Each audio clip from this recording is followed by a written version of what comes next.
Tank Jones, it was 6, not 8, all the way back there. So we will see the St. Paul's offense. Should let you know there was a flag before this one, an unsportsmanlike conduct penalty against St. Paul's for wearing red jerseys tonight. As you have the home team in the dark jerseys, you're supposed to wear the white jerseys. They wear the red jerseys. 15-yard penalty. Mark Hudspeth says, no, we're going to decline it. Yeah. It's just gamesmanship we're not going to take part in. I really like that. I would assume the weather might have something to do with all that, Jim. Yeah. So we'll see Tate Johnston start at quarterback on the left side and bounces out across the 30. Watch out. Johnson across midfield, and Johnson all the way up to the 48-yard line. So that's what he likes to do. Loves to run the Wildcat, and he does it there. It's a Roof Doctors first down all the way up to the 45-yard line. So a pickup of 35 to open things up for the Saints. Well, one thing, he had good blocking. Second thing, you had poor tackling, and that results in a long gain for Johnston, the brother of those Spanish Fort Johnsons, by the way. Really, really very good athlete. We never saw him get cooking against Theodore. Give it off to Anthony Frazier, and the junior, his first touch, and he's going to pick up 5 on first down. Frazier over 500 yards on the year, averaging almost 8 yards a carry as we take a look at our starting lineup for Greers. So Kenny Johnson, they moved him back to free safety where he played last year. He'll play some at quarterback tonight as they move Tate Johnston to quarterback. Frazier in the backfield. We'll see a host of players back there as well. Hensley, wide receiver, the tight end. Stevens, Delaney will play some at wide receiver. And that offensive line, Denniston, Robinson, Farnell, Stapleton, and Odell across the front. And I think St. Paul's would just love to run it a ton here tonight. Dan Brennan, this time they give it off, and it's Will Abrams, the sophomore, and he's going to be just short of the first down. It'll bring up 3rd and 1. And the Dolphins on defense giving up 21 points a game. Sherman, Duncan, and Helton up front. Blaze Thomas there. And Landon Everett, keep your eye on 20. He's the leading tackler in 6A in the state. Jamichael Garrett, also a really good-looking player. Price Stevens on the edge. The secondary, Malone, Bird, Dobbins, and Alceus on 3rd and less than a yard here. The starting lineup brought to you by Greers. Everett had an excellent game against Saraland. I had no idea he was #1 tackler in the state. I knew he had a good game that night. Yeah, he's a junior, played really well for them last year as well. Johnston on the give and going to be driven back short of the first down. They tried to go to Abrams, and they're going to stop the sophomore. It'll bring up 4th and 1 as they lose a yard there on 3rd down with good penetration by the Dolphins on that one. That's a 3rd down stop, courtesy of the fence guy. Yeah, but a little surprised by the success that St. Paul's has had here early on the ground because we thought we were pretty impressed with Gulf Shores defense last time out. Ham Barnett, coach of the Saints, no delay in the thought to go for this one. They get it to Frazier. Frazier trying to turn the corner. He will. Frazier all the way up the far side, and he's down at the 15-yard line. Got to the edge. They were trying to close things up in the middle. Frazier to bounce it out. It gets all the way down inside the 15, and it'll be a gain of about 32 on 4th and 1. Ham Barnett's got to love what he's seeing right now. Not just the success, but you're right, Jim. They'd love to be able to run this ball all night long, though it's a tough ask against this defense. See what Ham Barnett's doing here in his 3rd season at St. Paul's, 19-10, and at St. Paul's 23-26 when you add in a couple of years at Cottage Hill. Then came back to St. Paul's an assistant, now the head coach. Johnston to the outside. Johnston lunges forward. He's going to be near the sticks, and it's going to be 1st and goal. Boy, this opening drive, I think pretty much exactly how Ham Barnett would like it to go. Yeah, I agree. I mean, if you don't have to throw on a night like this, why would you throw? Dr. Pepper maroon zone for the Saints. And look at the blocking, Jim. The blocking is absolutely there. He stumbles a bit, or he's probably in the end zone. You're right. If he doesn't lose his footing, I think he's in for the touchdown. Instead, it's 1st and goal. And they'll keep Will Abrams in the backfield, and now we get penalty flag on the play. Procedure penalty going to back false start against the offense. The Saints up. Oh, boy. Still 1st down. 1st and goal inside the 5, and now they'll move it back to the 7. And that That was not how Ham Barnett wanted this drive to continue. continue. Always disappointing when you have a situation like that and you march yourself back 5 yards. Worse if it's even a bigger penalty than that, but this makes it a little bit tougher. Frazier again makes a move at the line of scrimmage, and then a host of Dolphins will push him toward the sidelines. We've seen, it was in the Theodore game, we really started for the first time this year to see more St. Paul's defensive players come over on the offensive side of the ball, especially in situations like this. You're right. Short yardage and goal line situations. You see Tackle by Jermichael Garrett and Elijah Myers Anthony on Tank the Jones stop. come in there, but they're going to stay with the trio they've had of Johnston, Ball Frazier, just and outside the Abrams 2-yard line. 2nd and goal. back there. 2nd and goal inside the 5, down about the 3. Opening drive here for the Saints. Johnston gives it off to Frazier, and Frazier going to be hit and driven back again. Good penetration by the Dolphins. They've had trouble going right up the middle. If they can get it to the outside, they've had some success. But Landon Everett and Yeah, Adam especially Duncan on this combined right on side the right stop. here. Watch. No It's a good. 3rd and goal for the Too many Saints. people home. Great penetration. When you blow it up in the backfield, now you really got something. That's what they were able to do again. I think that was Helton who was the first one in there. So 3rd and goal. This drive over 5 minutes. Frazier to the outside. This time he's able to lunge in, and he's in for the touchdown. Well, there's no doubt that the getting on the outside was the recipe for their most successful runs. A.M.N.S. Calvert touchdown. A.M.N.S. Calvert. Innovations in steel, strengthened by people. Now hiring A.M.N.S. Calvert. AMNSCalvertjobs.com. Let's watch again, Dan Brennan. Yeah, and watch again the blocking, Jim. It's there. And what a statement on the road for St. Paul's, who their offense did not floor us last time out against Theodore, but they've come out looking good on this rainy night down at Gulf Shores. They go 75 yards, capped off by Anthony Frazier with his 4th touchdown on the ground this season, and the Saints on top 7-0, almost halfway through the first here on Friday Night Rivals.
Get a good look at the junior Anthony Frazier, his 4th touchdown on the year to cap off that St. Paul's drive.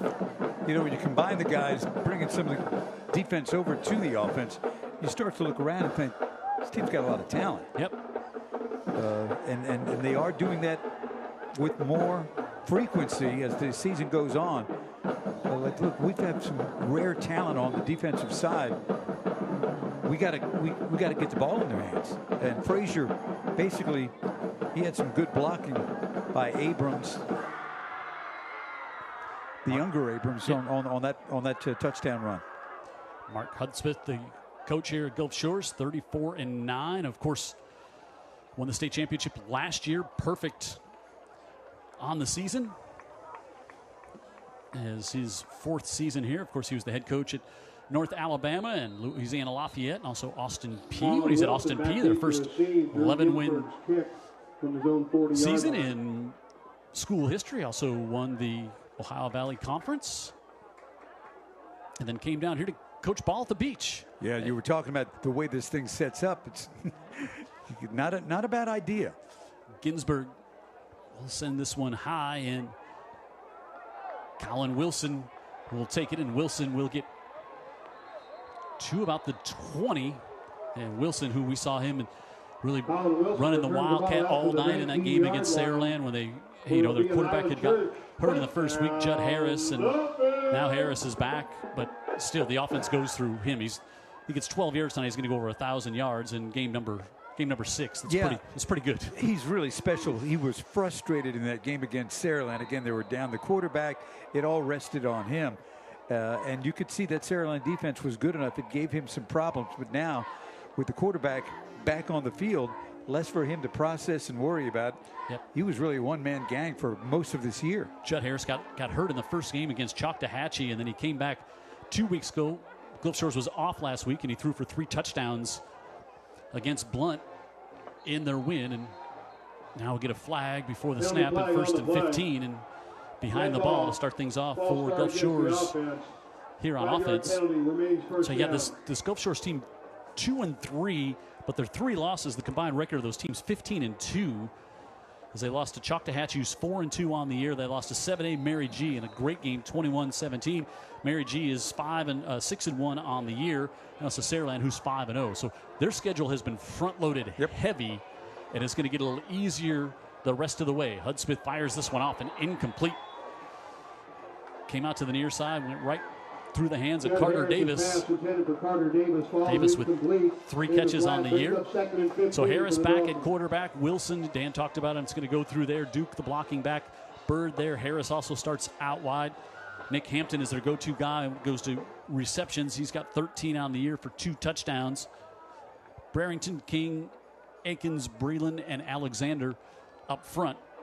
And trying to push forward this time. Nowhere to go for Wilson. This front 7 so good for these St. Paul Saints. As we said, we're only giving up 6 points a game, and this front 7 has played together now in 28 games. McLeod, Dotson, and Cross.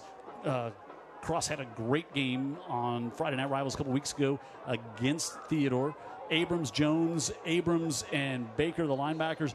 Wiggum, he's got 13 pass breakups on the year. As we're going to have another flag here. As the starting lineup for Greer's brought to you. Starting lineup for the Saints on defense brought to you by Greer's. Oh boy. Backs up the Dolphins 5 yards, remains 3rd down. So we're 3rd and 20 now here. We don't have the luxury of the 3rd and 20. Scoreboard always keeping up on the down and distance. We're 3rd and 20. And so this is something Mark Hudspeth was telling us. He said if you get backed up in your own end here on a soggy night, it's sometimes hard to get out of that field position hole. And here they're facing a big challenge here on the first drive. He told us this exact thing. This is not what he wanted to happen, and here it is. Gives it off to Wilson.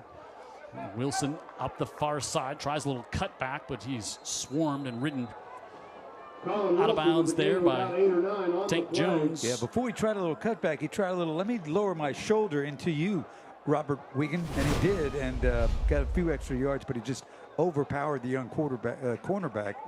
Watch right here, and watch where the contact comes near the out-of-bounds line, right there. Tank Jones, they really want him to set the edge tonight and funnel him everything back to the middle, but he got outside. Of course, Tank Jones, one of the top recruits in the country for the class of 2026. Top 10, some people say top recruit in the state of Alabama for 2026, maybe the best linebacker prospect in the country. Amazing. Barkley to punt from just inside his own 5, and a good high kick. Gable is back there and lets it bounce, and it'll be at the 49-yard line. So a 35-yard punt. Take a look at what other games going on tonight. Last night, Mary G continued to roll on in 7A. They beat Bryant 31-6. Davidson and Daphne tonight. Daphne's homecoming in the Jubilee City. Foley and Fairhope tonight. Will be in Foley next week. Of course, St. Paul's and Gulf Shores here. Baldwin County and Saraland. Theodore and Murphy and Spanish Fort and Blunt. Rounding out 6A Region 1 action here on week 7 of the season. Williamson 63-0 over Faith last night. Williamson still unbeaten on the year. Viger unbeaten, plays Alberta tonight. Rain and LaFleur and UMS back at it tonight, riding a rare 2-game losing streak. And Frazier is going to move this one into Dolphins territory. Up to about the 43-yard line, so a gain of Landon Wallace and Landon Everett combined on the about stop. 7 on first down. Give him 8 and bring up second. 7 brings up 2nd and 3. in a long two. 10 for the Saints rushes, here. 10 rushes, 87 yards for St. Paul's. Not great at math, but 8.7 yards a carry that works pretty well. It does work well, especially when that was your game plan coming in, and when this rain that was, supposed to end an hour ago or so just keeps on coming. Kenny Johnston back at quarterback here, and Johnson will give it off to Frazier, and Frazier grabbed, and he's going to be hit at the line of scrimmage. Now a flag comes in. Could have been a face mask. They had him bottled up Penalty flag on the play. there, and we'll see what that flag is. It'll come from the left side of the screen. Some decent blocking, but there's the linebacker. Michael Garrett. And let's see it. Oh, it's probably maybe going to be a hold. I didn't see a face mask, so you would neither guess. did I. Personal foul. Personal It is a foul, face mask. Wow. against the defense. I didn't see it. On to the end of the run, At a which resulted in the St. Paul's 15-yard first down. variety, so that'll be a Roof Doctor first down, but I didn't see it on our replay. It was where it was thrown right at the pile. That's why you thought face mask for sure. Let's take a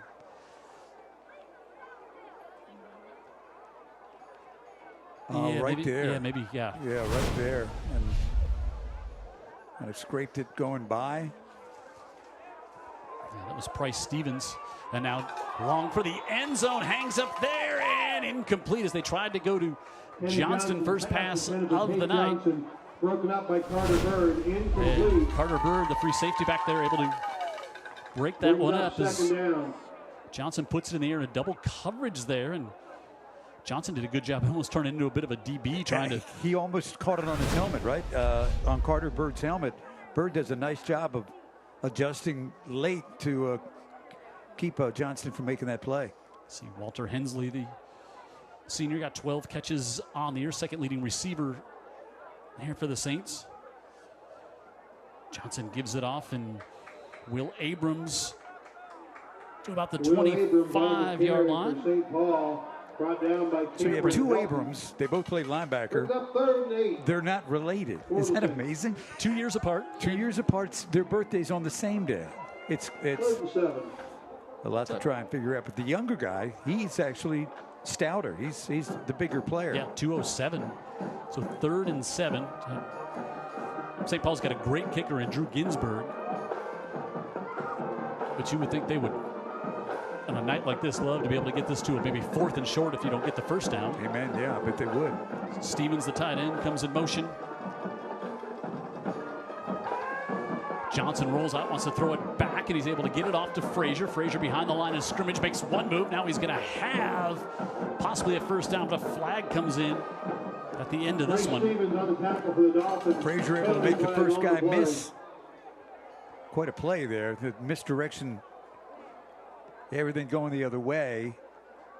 Kenny turns around and throws it across his body to the left sideline. The offense brings the play back. Block in the back will bring this one back there on the far sideline. That one took a little bit to get going behind the play. It's kind of designed that way, but Tim Porter, by the way, Tim Porter, always great to work with the microphone here tonight in the rainy night. They does not have it. So look right in the middle of the screen, get a block in the back, and looks like they're going to. Oh, there it is. Maybe yeah. I think that's going to be on. Maybe it was either Farnell or Odell out there. So now 3rd and 11 for the Saints. Kenny Johnson looks far side, fires it up, and he's got it as he inbounds on the far side. Hensley. Signal they say he's out of bounds. Yep. Tough to see the lines at this point. Elijah Malone. Far side away from us here, and passes out of bounds. That's the 3rd down stop. Work over there, Elijah Malone, the sophomore. And so now we're going to try a 45-yard field goal. Ross Delaney, the holder. Drew Ginsburg. We've seen this young man's leg for a long time. And this one gonna hit the crossbar and come back no good. Man. And you could see the flags, just maybe enough wind coming out of the south to prevent that one from coming through. It was probably good from 44, but it was from 45. So Gulf Shore's defense holds the Saints on their second drive. St. Paul still on top by 7.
Dolphins cheerleaders giving us our McMurphy orthodontic smile cam here as that last field goal coming up just a little short gave the Dolphins reason to smile. Not so much for the Saints, but thanks to Dr. Stephen McMurphy and his team for being our smile cam presenter here tonight and every night on Friday Night Rivals.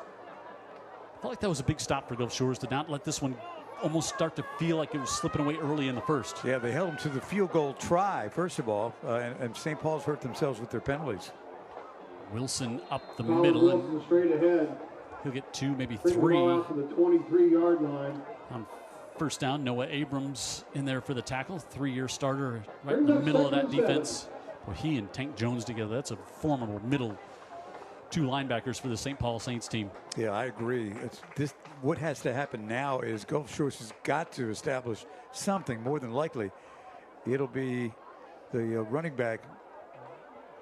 And Harris looking near side. He's got some space, hangs it up in the air. He's got to complete at the 45. Carter Davis with the wheels. How about a 78-yard touchdown through the air for the Dolphins to pull this one within a score? Yeah, how about you fake it to the running back? Little play action and find a really speedy wide receiver. This is the guy that dropped a quick throw earlier in the game. Only 3 catches on the season to this. 2 of the 3 were for touchdowns, and Wow. the third one for a touchdown. Longest touchdown pass, longest pass completion for the Dolphins this year. AM&S Calvert touchdown. AM&S Calvert, innovations in steel, strengthened by people. AMSCalvertjobs.com. They're hiring, and Mark Hutsmith kind of tipped us off before the game, saying we're going to try and sling it a bit here tonight if we can get free. Yeah, we just assumed that was not going to be the case, especially considering how good Wilson is, the running back. Barkley, he evens this one up with the PAT, and we're at 7-7, so quick strike. 7-7, 78 yards. Carter Davis was able to get behind Roderick Schutz, and Davis, the speedster, knows exactly where to go with that one, and we're even at 7 with a minute and a half to go in the first. Once again, that was John Harris.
Okay. Yep.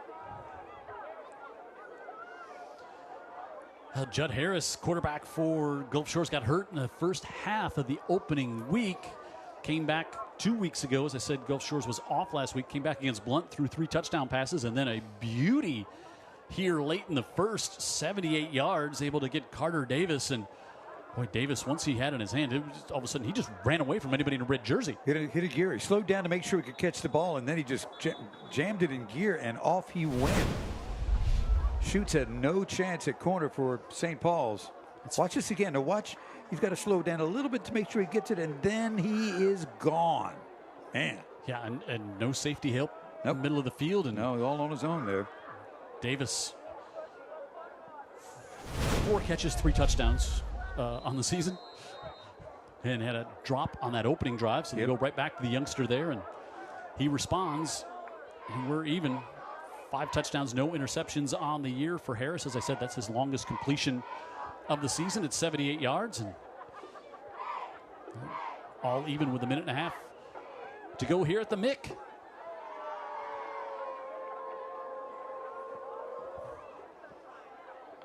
Barkley booms this one into the end zone.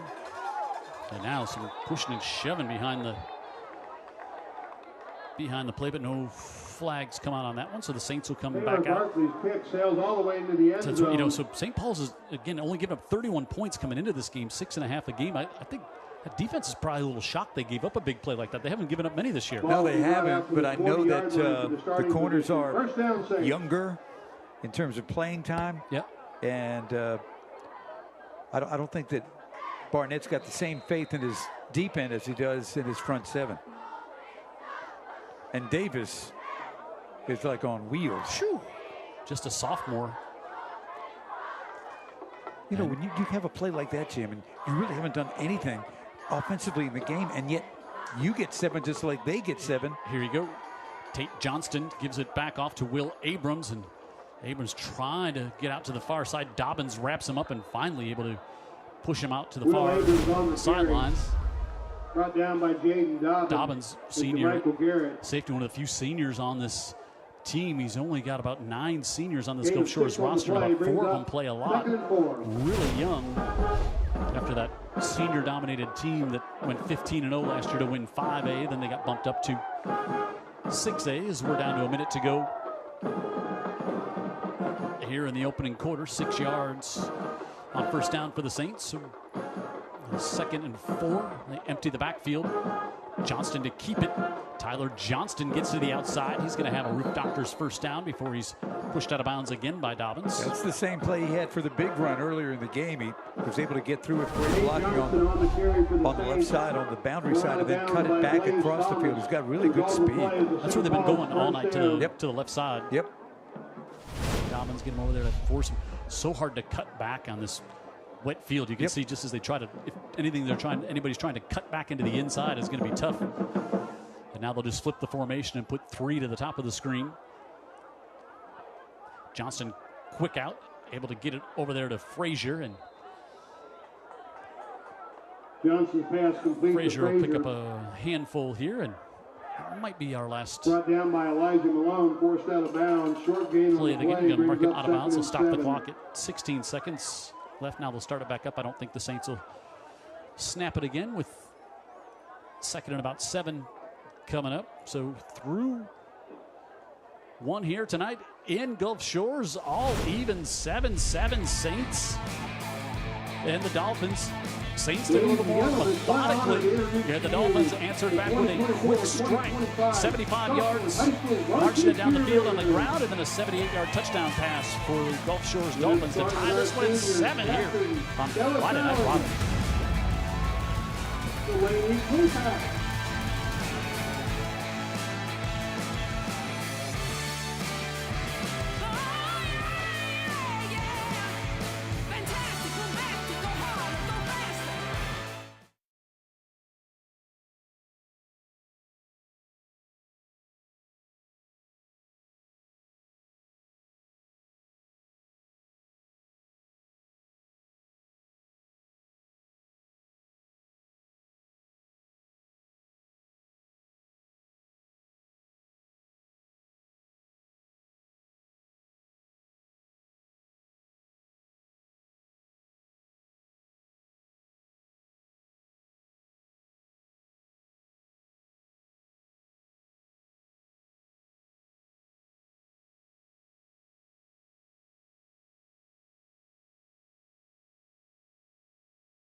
Friday night rivals from a rainy Gulf Shores, Alabama.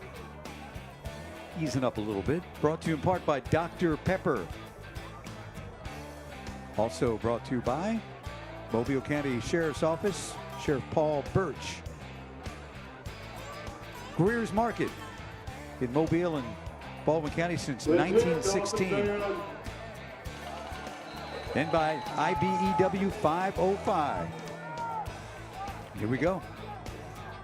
Second and 7 to start things off here in Gulf Shores at a place they call the Mick, and we see Anthony take Jones split out wide to the top of the screen with Johnston in at quarterback, and Johnston wants to keep it, tries to get to the edge. Great work by the Gulf Shores defense to come and force him out of bounds to the near side and make the stop.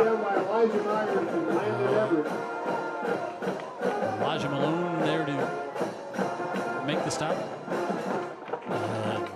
No gain on that one. You know, one thing, Johnston, when he's in at quarterback, he's not just a runner. He can throw it, and he can be accurate with the ball. So just keep that in mind. Yeah, he's only thrown it one time this year, 1 for 1 with a 28-yard touchdown pass. Yeah. And that one was to Tank Jones. We saw it a couple of weeks ago. We sure did. They'll split out Hensley to the bottom of the screen, and 3rd and 7. Now Kenny Johnson back at quarterback. He's hit the backfield and dropped. Johnson tried to get to the far side, and Blaze Thomas comes up with his first sack of the year for the senior, and that'll bring out the punt team for the Saints. It was almost like Johnson didn't see him. Like he didn't see him. I know. He was like shocked. Third down stop, courtesy of Bang. the Right there comes off a block. Great play, Thompson. Nothing says defense Getting the ball like back the for fence. Well, you can the feel Dolphins. the momentum that, like you said, really doing nothing on offense. They get the big play. All of a sudden, they get a stop here, and now a chance to get the ball back in good field position. Look at the scoreboard, 7-7, regardless of how the teams have performed play by play. Ginsburg punted from the 20, sends that one really high. Blaze Thomas will just let that one bounce all the way back to the 23. Ginsburg kick rolls dead. So Ball good, spot is 21-yard good line. kick, 43 yards. There will be an island A good church. kick on a night like this. This is the kind of night, Jim. We talked to Hudspeth about it. You even consider not putting anybody back to return the punts, because more than likely, maybe not as bad as it was a couple of weeks ago, but that ball's not going to do much when it hits the ground. It's going to check up. Yeah, it's going to check up. So Gulf Shores, after that big touchdown. Conventionally, you know, they Dead ball, unsportsmanlike against the Dolphins. Wow. So that's going to back them up. well, there's again where Hudspeth doesn't want to be. Yeah. And so they'll have to go half the distance. It's going to be back just outside the 10 to about the 12-yard line. About the 10-yard line. This group can play with an edge. We've taken note of that. What they'd like to do, obviously, is get the run game going a little bit. This guy is so dynamic when it gets a little green space. Colin Wilson, 2 300-yard games so far this year. Correct. Ball all the way back at the 11-yard line to start things off here, and they'll go Wildcat. And now here's Wilson trying to get to the outside. You see the cutback, and he kind of lost his footing, but he got up to about the 15, so he'll get 4 on first down. Very solid defense that St. Paul's has. They are really good across the front. And here's how you know it. Watch right here. He's going to change his direction, and everybody plays him correctly, especially the backers are able to come up and help make the play. Yeah, Noah Abrams there. Then he got some help from Hayes Barker to finish it off. Barker there, the senior, number 9, the top of your screen. And now ball to the near side. And Colin Wilson going to bring up third down here. Not much going here as they stay in the Wildcat. Just ball spotted to 19-yard line. want to have ball security here. And ooh, that is not what Gulf Shores wants to see, is Wilson hobbling over to the near sideline. You know, I think that might have been on first down. You saw him kind of reach down after that first down run. Yep. And so now they'll bring Judd Harris out here on third and about 3. It might have been the discomfort that made him drop that snap, because the snap was good. Yeah, he's taking his left shoe off, it looks like here. So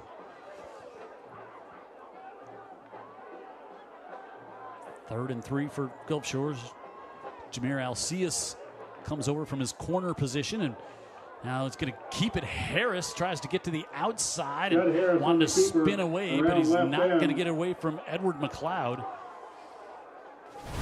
St. Paul's defense, very impressive, aside from the big pass play, which I know that's defense too, but they really play very disciplined, Jim. Yeah. That's a big athlete out there, McLeod. A really good baseball player. Yeah, Harris, Optimus Baseball Player of the Year last year.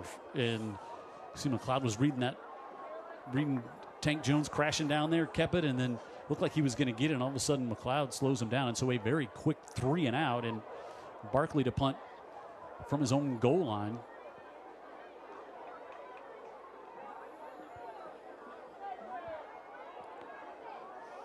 Saints with no pressure. They put the return game on. And that one high, and as Dan said, doesn't get much of a roar. Up to the 46, so a 23-yard punt. 4 minutes into the second 6A Region 1 matchup. St. Paul's and Gulf Shores tonight here at the beach, and we're even early in the second. Once again, your second quarter sponsor is Seaside Fusion Grill.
Friday night rivals, St. Paul's and Gulf Shores tied at 7.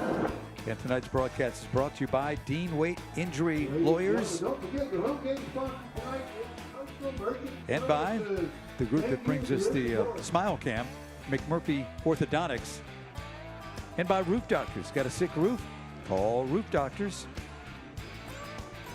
Also brought to you by AMNS Calvert. They're hiring. AMNS Calvert Jobs. There you go. .com. So St. Paul's defense forces a 3 and out. And the Saints with good field position at the 46. Johnson will hand it off to Frazier. He'll get 5 on first down. He's able to make a man miss. There was penetration in the backfield. Frazier, quick athlete. Watch right here. Jonathan Jackson on the stop for the Dolphins. Advances the ball to the 41-yard line. 5 brings up 2nd and 5.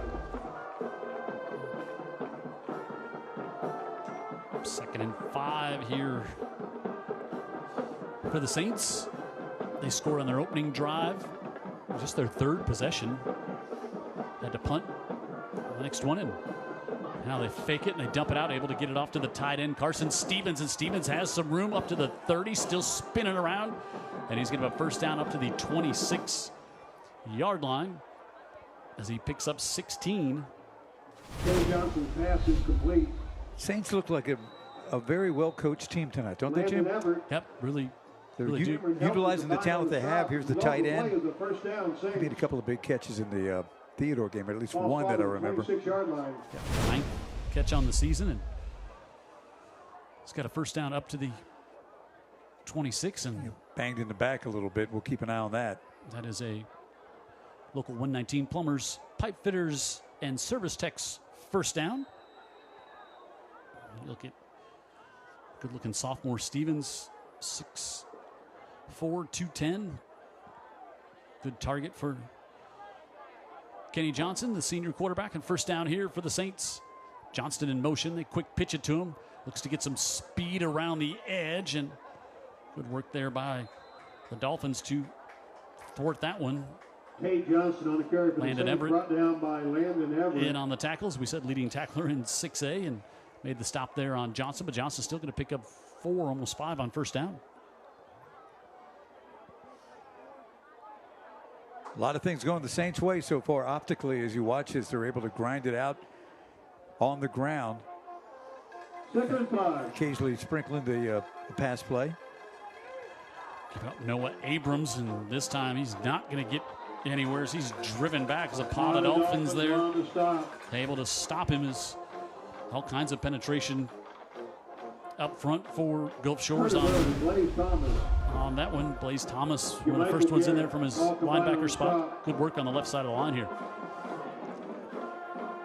You get tackles and guards pulling over to the left, trying to open up a lane, but not this time. Lose a yard and go back to third and long 6 here. And Noah Abrams, they look at his Will Abrams should say they look at his left hand, and I think the Saints might have to use a timeout here on this third down. Is Ham Barnett going to let the play clock run down, and he will take a timeout down here on 3rd and 6. Timeout on the field. We'll take a break with 5.5 to go. Still tied at 7. Big third down coming up for St. Paul's here on Friday Night Rivals. Player ID change.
Ease into that one.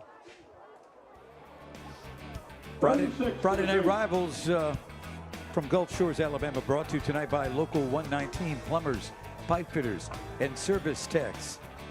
Also by Herc Reynolds, Pro Solutions, and by the United States Coast Guard, Protect, Defend, Save. 3rd and 7 for the Saints. They go with Tate Johnston at quarterback. Johnston, maybe his second pass of the year, rolls out, slings it off. He's able to hit Frazier, and Frazier a big hit after he makes the catch, but he's going to have the Local 119 first down.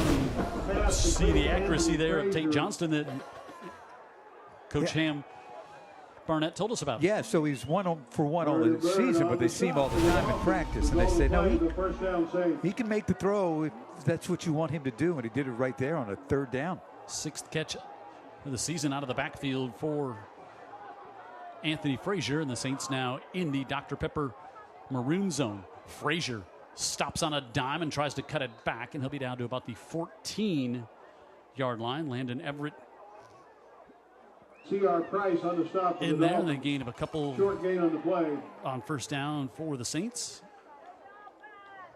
And Frazier will check out, and Will Abrams will come back in. That's good if they saw him having his left hand looked at. Now they'll bring Noah Abrams in there as well. Abrams, and Johnston. Sounds like an accounting firm. Johnston keeps it on the left side. Johnston inside the 10 and inside the 5, and it's going to be 1st and goal for the Saints. Bring over Noah Johnson to help on Johnston here going to the left side. Good runner, and look at that blocking, Jim. It's been like that since play 1. Now, not every single play, but you can see downfield hunting people to actually strike. Ryan Stapleton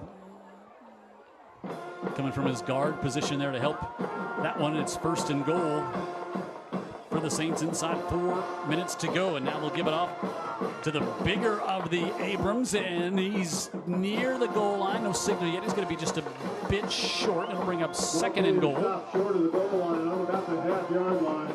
The Saints thought they had punched it in. They brought over Noah Abrams, the senior linebacker, and they'll keep him second and goal from inside the 1. in there. So Will Abrams, Noah Abrams, and they'll stay with Tate Johnston. Johnston wants to keep it himself, and he'll get easily to the corner for the touchdown. And the Saints with their second score of the night. Able to bounce that one outside, and St. Paul's on top 13-7 with another methodical drive, but it all started with a great field position. Yeah, it started with a great field position, and it ended with a series of, we're going to run the football. Yep. And then, of course, Johnson with the quick pass to Frazier, taking care of that 3rd and 7. And Ginsburg knocks that one through, and it's 14-7. St. Paul's at A&M Calvert touchdown. A&M Calvert, innovations in seals, strengthened by people, now hiring at amscalvertjobs.com. As you see Tate Johnston there in with his 5th rushing touchdown of the year. More games in 4A. Pensacola Catholic, Mobile Christian tonight. Escambia County and Orange Beach, but how about this one tonight back in Fairhope? Jackson and St. Michael. What a matchup that one is tonight for a battle there. W.S. Neal and Satsuma. You got one of the best running backs in the state who happens to be a sophomore, and one of the best quarterbacks in the state, and he's a sophomore. Correct. Bayside Academy and Hillcrest tonight. Flomaton Memorial, Monroe County. T.R. Miller coming off their win over UMS last week, and Cottage Hill Christian Academy tonight. 2A last night, it was Washington County getting the win over Bayshore Christian, Chickasaw and Central, and St. Luke's and Blackshear. And update you on some of those scores. Leroy and Marengo tonight, Milry McIntosh, Shields and Sweetwater, and Fruitdale and Southern Choctaw. Citronelle leading UMS right 14-0. Spanish Fort 14-6 on top of Blunt. Daphne on top of Davidson 14-0 in the first. Last we heard on that one, high kick to the far side, and back out there Colin Wilson, and he tries to spin. This time the Saints with great coverage back there. Ross Delaney, the first one there for the Saints on special team to make the stop. And a tackle to 14. So again, Gulf Shores starting back deep in their own end with 3 minutes to go. Everything that Hudspeth was telling us before the game he didn't want to have to deal with. And you know, when you look at this game, St. Paul's up, not necessarily comfortably, but when you look at the game itself, it's been a pretty steady diet of running for the Saints, and they've operated pretty well, whereas for Gulf Shores, it's been one big play. Yep. 15 yards rushing tonight for Gulf Shores. That's not where they live. Colin Wilson, the senior Mississippi State commit.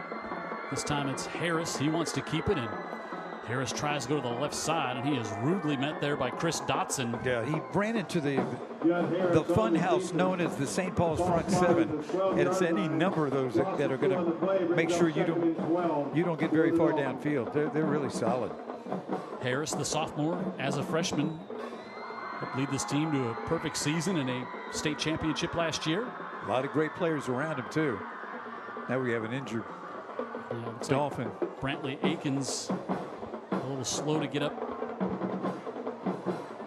for the Dolphins at the end of this one here. That was kind of right around the point of contact for Dotson. That was his second tackle for a loss on the season as he pushed Harris back. So we'll take a timeout while they tend to Akins. 14-7, St. Paul's on top.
Jim Cox, Dan Brennan back at the stadium. They call them Mick down here at the beach. And St. Paul's leads Gulf Shores 14-7. And also 2 there on first down as Harris was pushed back by Dotson. And good to see if the Dolphins try to put it in the air. They do, able to get it complete to the far side and breaking a tackle is Nick Hampton, his 14th catch of the season, so they get a little something going. Pass is complete. And they're going to be short of the first down. We'll bring up a third and give them a chance here. And boy, good job by Harris to get that one around the big wing span of Tank Jones. Yeah, and a good play by Hampton here, getting yards that were not certain to be had. They just haven't been able to run it today, Jim, at all. Colin Wilson, 5 rushes, 16 yards for Gulf Shores. Now they're going to say they got the first down. Okay, they had a mark just a little short. First down, Dolphins. So they get the local 119 first down. Give Colin Wilson to the outside. Abrams there trying to rip it free as he gets up to about the 30-yard line. 30-yard line around right end. Saints have got a lot of players on that defensive side that are just tough to block. That last scoring drive by St. Paul's only had 46 yards to go, but took almost 5 minutes off the clock doing so. 9 plays and kept it on the ground, but the 1 3rd and 7 conversion from Tate Johnston to Frazier, able to keep that drive going. And everything worked. So pickup of 6 for Wilson there. Harris, this time in the pocket, comes to the near side, able to get that one complete, and he's got it across the 45, out to about the 47-yard line. Pickup of 17. Corner's playing off, giving him an opportunity to make this play. They're out near midfield now. Yep. Hampton, second catch tonight, second catch on this drive. 15 now on the year. He's got the big size at 6'3", 210. Big guy. Harris floats out to the right, now looking downfield. He said he'll just keep it and step out of bounds across midfield, about the 49. Got a lot of poise about him. Throws a nice ball, too. Evidence tonight, the 78-yard touchdown strike to Davis. Yeah, no interceptions on the season. And seems like the way it's trending here, they're going to have to do it through the air. Local IBW 505 halftime show coming up. Dan Brennan will be down on the field. Title representatives of both schools. And now Harris scrambles out of pressure and is able to zip that one up to the 45. And that's going to be good for another first down. Impressive play. Make it up to about the 34. So pickup of 15. And another local 119 first down. Poised to step in the pocket here. He's got the poise. He's got the arm. And he's got another first down. Now bad snap, and Harris just sings this one out of bounds, and it's going to be a 15-yard roughing the passer penalty on that one on Noah Abrams. As Harris with that poise there just to pick that ball up, wanted to sling it out of bounds to not take the sack, and then he's going to get hit at the end of the play. Roughing the passer against the defense. So see where this drive concludes here. That's a big 15 yards to get tacked down, and now Gulf Shores has got it at the 19. See there, the hit right at the end of that play.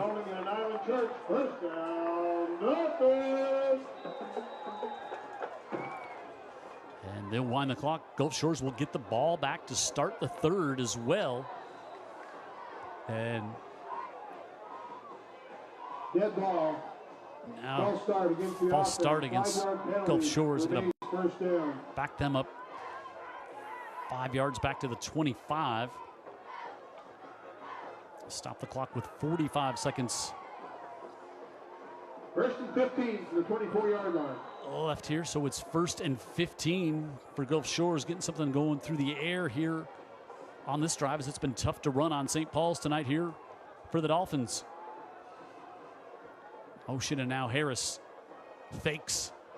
Pressure coming, fires near side, able to get it off complete again as he's got it inside the 15, down to around the 10-yard line as Balin Bird has his first reception of the year, up to the 13. They're in the Dr. Pepper maroon zone.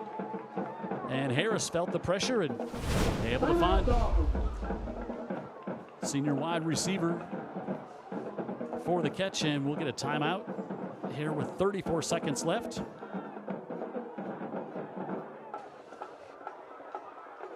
As Harris feeling things a little bit here on the drive. They go a little more up-tempo, and Gulf Shores under one timeout remaining. But as I said, with 34 seconds left, it's big since they get the ball back to open things up in the third. And homecoming here tonight, so all smiles by part of the homecoming court. Stedman McMurphy and McMurphy Orthodontics Smile Cam. If you want to smile, check out McMurphy Orthodontics, and big homecoming festivities here tonight for Gulf Shores, and be even more festive for the halftime celebration if they could punch this one in here and even this one up. Bird split out, who just had that reception at the bottom of the screen. Now Harris will roll to his left this time, flings it out of the backfield, able to get bit off to Hampton again. And Hampton gets to the far side. He's going to have the first down, so that'll stop the clock around the 5-yard line with 24 seconds left. Local 119, first down. And Gulf Shores will take another timeout.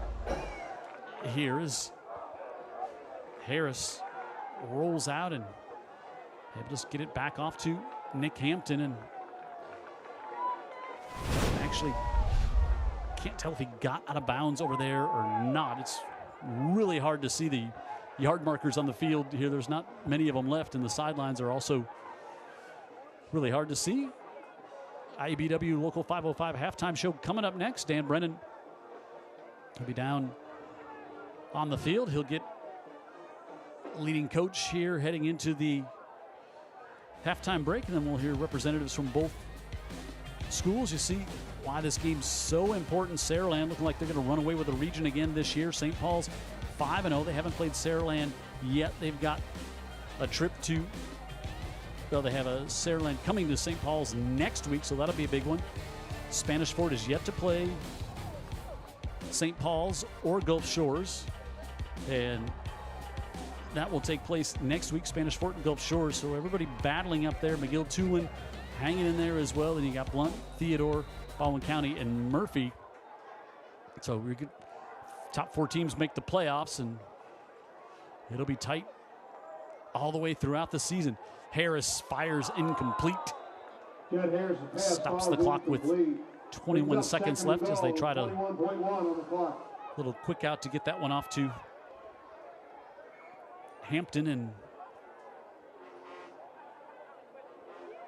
ball's incomplete again. It's been tough running tonight. Here, just 23 rushing yards.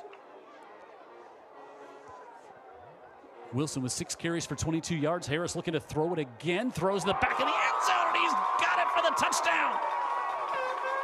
Nick Hampton with his 3rd touchdown of the season. Used the big frame at the back of the end zone for an M&S Calvert touchdown, and Hampton with the touchdown reception, and Harris with his 6th touchdown of the season. And now Barkley to try and tie this one up. Harris just waits, got a size advantage back there. Is not really much help back there in the secondary for St. Paul's, as Tate Johnston was back there, but just doesn't have much size to match up against Hampton. And the kick is good, and what a drive, and what a big score for the Dolphins to tie that one up. Harris goes to Hampton early and often on that drive. Going to him the whole way here, and Johnson at 5'11", giving up a lot of size to Nick Hampton, who grabs it at the back of the end zone, and we are even. And again, as we said, Gulf Shores will get the ball back to open up the 3rd quarter. They've not been able to run it here tonight, but they have been able to find some success through the air. The big touchdown reception, 78 yards on their 2nd drive, but then this time more quick passes, and Harris able to lead them down the field and get the touchdown. And just 16 seconds left here, and St. Paul's with 2 timeouts. Barkley's got the big leg, and I'm sure Mark Hudspeth would love to see him pin the Saints back here, so they'll just take a knee and go into the half even, but still got these 16 seconds left here, and some dangerous return men for the Saints will stand back at the 10. Barkley bangs this one down the field, wants him to burn off some of the time as Frazier picks it up, and he'll just lunge out to about the 25. About 5 seconds comes off the clock as we're down to 11 seconds left, and we'll see if Ham Barnett chooses to just take a knee, or if he'll try to make something happen here with those 2 timeouts. Again, they've got a huge leg. Well, we spotted right on the 25-yard line. And Drew Ginsburg, so if they were able to get a big chunk play here, First down, it looks like they're just going to kneel on it and be happy to go in at 14 apiece, and that is what Johnston will do. So we will be all even at the end of the first half here tonight. Gulf Shores with a impressive touchdown drive to close things out here in the first half, and they've evened things up at 14. Down on the field to Dan Brennan. Mark Hudspeth, head coach of Gulf Shores High School. Great final drive. You know, proud of the way we executed a 2-minute offense. We'd like to get out of bounds one time right here. We didn't do a good job of that, but that was a big score before half. Everything that we talked about pregame really is what we ended up doing, is not having good field position. Got backed up all night, and it was hard to get out of the hole. We talked about that all first half. Everything you described is what, that you didn't want to happen, is what your team was faced with, but what an answer right before the half. Yeah, that hopefully give us some momentum going into the second half. We got to make some corrections on both sides of the ball. We got to get the edge defensively, and then we was able to come up with some plays in the passing game that's helped us, and we got to see what we can do to put some drives together to get out of the hole this second half. Yep, that's what it seems like, and it looks like that was one great drive right there. Good start. Thanks a lot. Okay, right now, Gulf Shores on top. I'm sorry, they have tied it here at the half, 14-14. More. All right, thanks, Dan.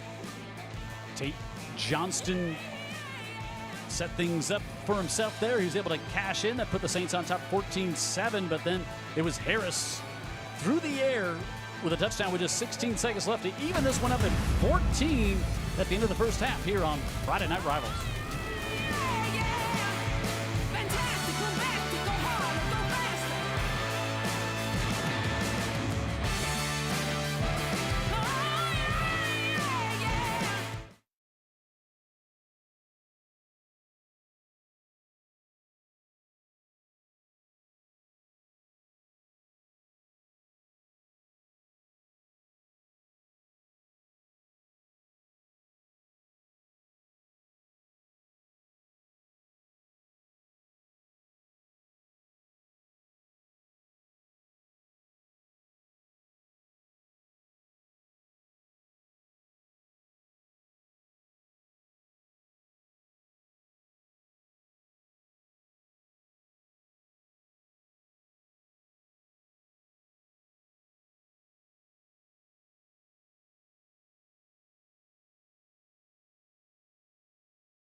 father. Abigail is secretary for the freshman class. She is a member of DECA and Turning Point. She cheers for the Dolphins and competitively at cheer athletics. She enjoys beach cleanup and coaching youth all-star cheer. Abigail is on the A honor roll and named the most positive and spirited, and has received teacher awards in history and English. A special memory is cheering at her first varsity home game. Dan Brennan on the sideline with Shane Sullivan, an old friend. I didn't mean to call him old, but we've both been at it for a while. You are the athletic director at St. Paul's. Tell us anything and everything about what's going on at St. Paul's and the success that you're feeling. Well, right now we're in the middle of fall sports, of course, and like tonight we got a huge 6A matchup. It's a crucial game for playoff purposes, and we're doing a great job, and the score is tied 14-14. Our volleyball team's getting ready for the Battle of O'Shell Road tomorrow, so they're trying to secure a spot in our area. And cross country's in North Alabama getting ready to run in the morning. And also our swim and dive team, they competed on Thursday, and the girls got first, and I think the boys finished second. So, and not only that, but our cheerleaders are getting ready for regional competitions to prepare themselves for their state championship. And also the band over there, they had a competition this past week where they got all superior rankings. So. Great. When day to day, what comes across your desk as the athletic director at a school with obviously so many sports and also so many good sports? That's correct. We well, it always starts off in the morning where I look at what home events we have for the day. So I make sure that number one, we're safe, and number one, our facilities are in good working condition, and then I look to who's going to man them and how we're going to cover those events for the day. And then the next thing I look is all of the away games and making sure our coaches are prepared for securing a bus or getting on the road and heading out to play competition. It's an amazing ride. If you've never been to St. Paul's before, when you come around the bend, around the corner, and down in the valley, that's impressive. Yeah, it's a beautiful field. It is. Our baseball, softball, and football field. When you come down that hill, it is so impressive, and a lot of people actually think it's turf on our football field on Friday nights because they do such a good job painting it up and keeping it in good working condition. Anything else you got coming up that you want to pass along? I guess it won't be too long before some of these football players, I don't want to jump ahead of myself, but at some point they're going to be playing some basketball too. Yeah, basketball cranks up in about 2 to 3 weeks, and I was talking with Coach Garrett this past week, and he's excited about his team. Of course, Big Tank's coming back out this year, but he's excited. He's had a great offseason and a great summer program, so just looking forward to finishing up on a strong note here and taking that step forward to fall sport, winter sports. What do you think about this football team this year? 14-14, playing a very talented and feisty Gulf Shores team tonight. But I think a lot of what St. Paul's wanted to accomplish in the first half, they did. Yes, they did. They executed very well in the first half. The key to having a game like this in the conditions that we have is making sure you execute the little things correctly, and that means holding on to the football and keeping your feet up under your hips so you don't slip on this wet track. And they've done that very well. Coach Barnett, and the rest of the staff has done an excellent job getting his team ready to play in this crucial 6-1 matchup, 6A Area 1 matchup. A couple of good teams. Thanks for your time, Coach, and always good to see you. Appreciate it. Thank you. And we've got another guest right now. How are you? I'm good. How are you? Good to have you along. Let everybody know who you are. Hey, I'm Dr. Matt Aiken, Superintendent of Gulf Shores Schools. I don't know that we've got the time to talk about all the exciting things coming to Gulf Shores. Hit on a few of them. What's in the future for Gulf Shores schools right now? I know y'all have talked about our new high school, and we're really excited about that. But, it's a good time to be in Gulf Shores. It's a great time to be in Gulf Shores. Even though it's a rainy Friday night, we've got a lot of great things going on. And we focus on really engaging kids, teaching them to think creatively, and at the same time, we want a rigorous education. And so we kind of look at, how do you want to learn? And so if you want to learn about math and science by building an airplane or flying an airplane, you can do it at Gulf Shores City Schools. Pretty amazing. And also, it seems to me when it comes to athletics, it's a very attractive place to come on down.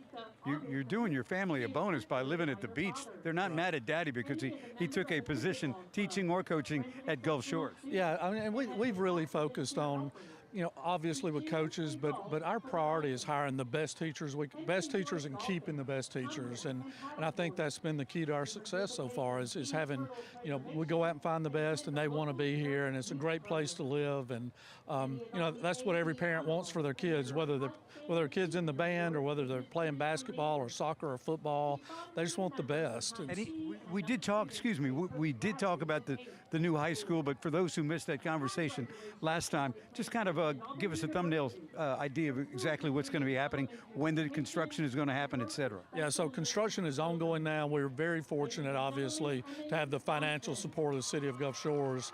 And so we have a $140 million high school that's going up right now on the Beach Express. It's been under construction for about 6 months now, and we'll open in the fall of 26, which seems like a long way away, but it's not. It'll have a full-size practice facility, but it also has a performing arts theater, has all of our specialty labs, whether it's a music lab or a marine biology lab. We think it's really going to show what the future in education looks like. Things are moving in the right direction down in Gulf Shores for sure, Dr. Aiken. Thanks for spending some time with us and talking about the plan. Yeah, thanks for having us. And again, I can't say enough about the community support, whether it's the Hangout or Lulu's supporting what we're doing with steel drums and music labs, or we have a Dolphin Foundation that anything we ask for, they try to make happen. So it's a community effort, and proud to be a part of it. You can sense it. You really can. Thanks again. You really can. Thanks for being here. You got it. 14-14 at the half, and exciting second half, including that third period. We'll see how things unwind here in the second half. Again, 14-14 now. Dan Brennan down on the field, and I'll be back in the press box in just a few minutes. The following segment is sponsored by Dr. Pepper.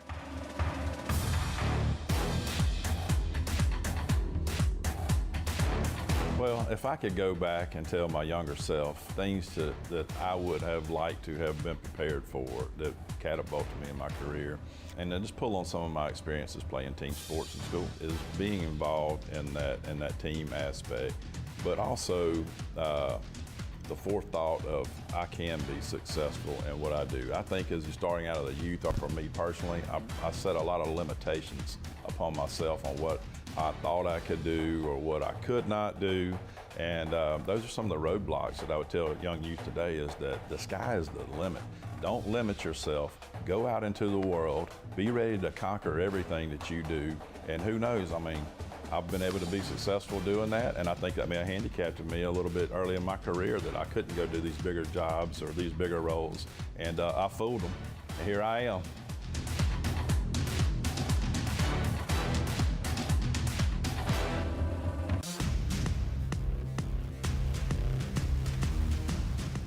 This is the IBEW Local 505 Halftime Show.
is the daughter of Barbara and Robert James. Friday Night Rivals here in Gulf Shores. Jim Cox, Dan Brennan at the Mick in Gulf Shores. We try to pick the game of the week, and feeling pretty good about this one right now at 14-14 at the half. If you don't say so yourself. That's right. So this is a big matchup in 6A Region 1 because of the schedules of each of these two teams, and one has their schedule kind of front-loaded, and one's got the heavy lifting still to come. Let's take a look at what the St. Paul Saints have and what they've done so far. They got the victory here on Friday Night Rivals. They beat the big rival UMS Wright 10-3, and now unbeaten in region play. Beat Baldwin County, beat Murphy, beat Theodore, beat Faith Academy. That's impressive to get to this point, and they really feel like they really need this one here tonight, because then as you come down, you got Saraland next week at home, and Saraland has just steamrolled everybody. They're up 30-4 at the half right now over Baldwin County. Then you got a tough McGill-Tulin team. Then you got Blunt, who's way down. Then you end it with Spanish Fort here on Friday Night Rivals. So that's why what makes this game so important, I think even more so maybe to the St. Paul's team than Gulf Shores. Yeah, I think you're right. And these teams have played kind of even Steven here. Who knew that Gulf Shores was going to be so proficient as the game unfolded with the past game? But you're right. That schedule represents the fact that their toughest games are tonight and still to come. Yep. And then you look at what Gulf Shores, again, they lost Choctawhatchee. They're 4-2 on the year, but Judd Harris got hurt in the first half of that game. And a great game against 7A Mary G. Montgomery, who's got just one loss on the year, lost 21-17, hung around with Saraland on a rainy night here. Then they beat McGill. Then they beat Blunt. And then you see what they have. They've got the St. Paul's game here tonight. If they could squeak out a win, then they got the big one at Spanish Fort next week. Theodore's still good. And then Baldwin County and Murphy both down at the end of the year. So already talked about playoffs and positioning, but their schedule for a very young team really kind of front-loaded heavy at to open things up. And, Jim, you know this. A young team is not a young team by the end of the year. And you look at this team now, and the poise that young quarterback played with in that final drive, they had to have that. Yep, they had to have something. Got a little tempo going, got able to throw the ball, and impressive. And they're going to get the ball to start the second half here as well. It's almost like the situation, the clock, it all dictated go fast. Yep. It all dictated go through the air. And that kid was able to, and the teammates able to deliver. A lot of times quarterbacks love that. I mean, you don't have as many options, quick reads, get the ball out, and that's what they did. So halftime here, 14-14. Every week at the half, we find out about our Scholastic Athletes of the Week, brought to you by our friend Dean Waite. Let's find out who our two representatives are here this evening. Hello, I'm Dean Waite of Dean Waite Injury Lawyers, and we're proud to be the sponsor of the Friday Night Rivals Scholar Athlete of the Week. This week's Scholar Athletes are Grace Greer of St. Paul's High School and Trey Rudder of Gulf Shores High School. On the field, Grace is part of St. Paul's varsity basketball and soccer teams. In the classroom, she holds a weighted GPA of 4.3 and an unweighted GPA of 4.0. Grace has 55-plus hours of community service and is a member of the Art Club and the National Honor Society. Back on the field, Trey Rudder is a proud member of the Gulf Shores varsity boys basketball team. Academically, Trey is a member of the Gulf Shores High School ACT 30-plus club with a composite score of 33, as well as having AP qualifying scores in multiple classes. He's also a member of the National Honor Society and a participant in the Junior Leadership Program. Congratulations, Grace Greer and Trey Rudder. The Friday Night Rivals Scholar Athlete is sponsored by Dean Waite Injury Lawyers.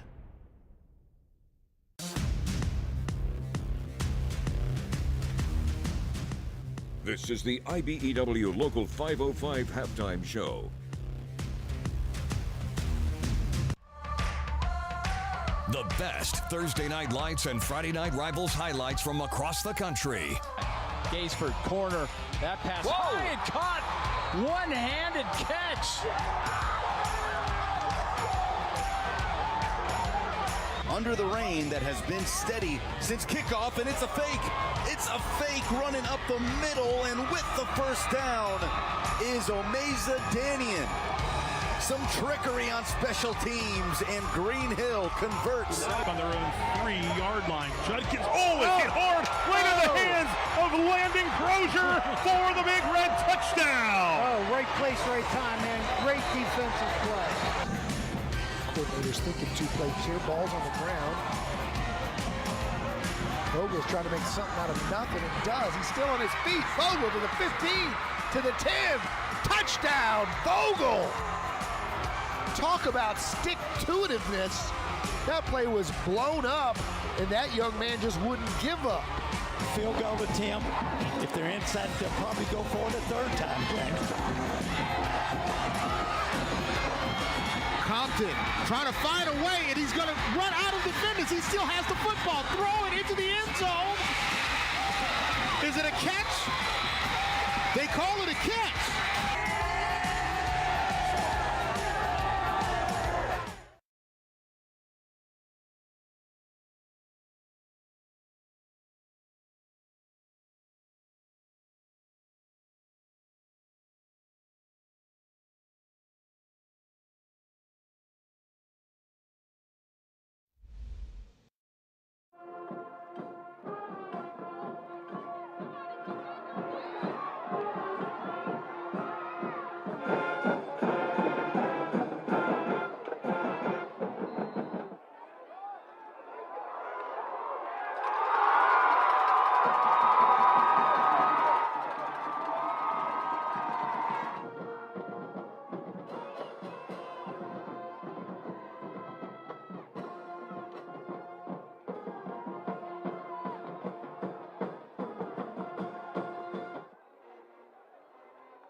Great first half here at the MIC, 14-14 where we're at. And let's take a look at these first half highlights. St. Paul's got the ball first. Really impressive to open this game up. They did it all on the ground. They had Tate Johnston at quarterback, had a big run to open up this drive, and then really kept marching the ball down the field. Finally closed it off with Anthony Frazier going in for his 4th touchdown of the year. 7-0.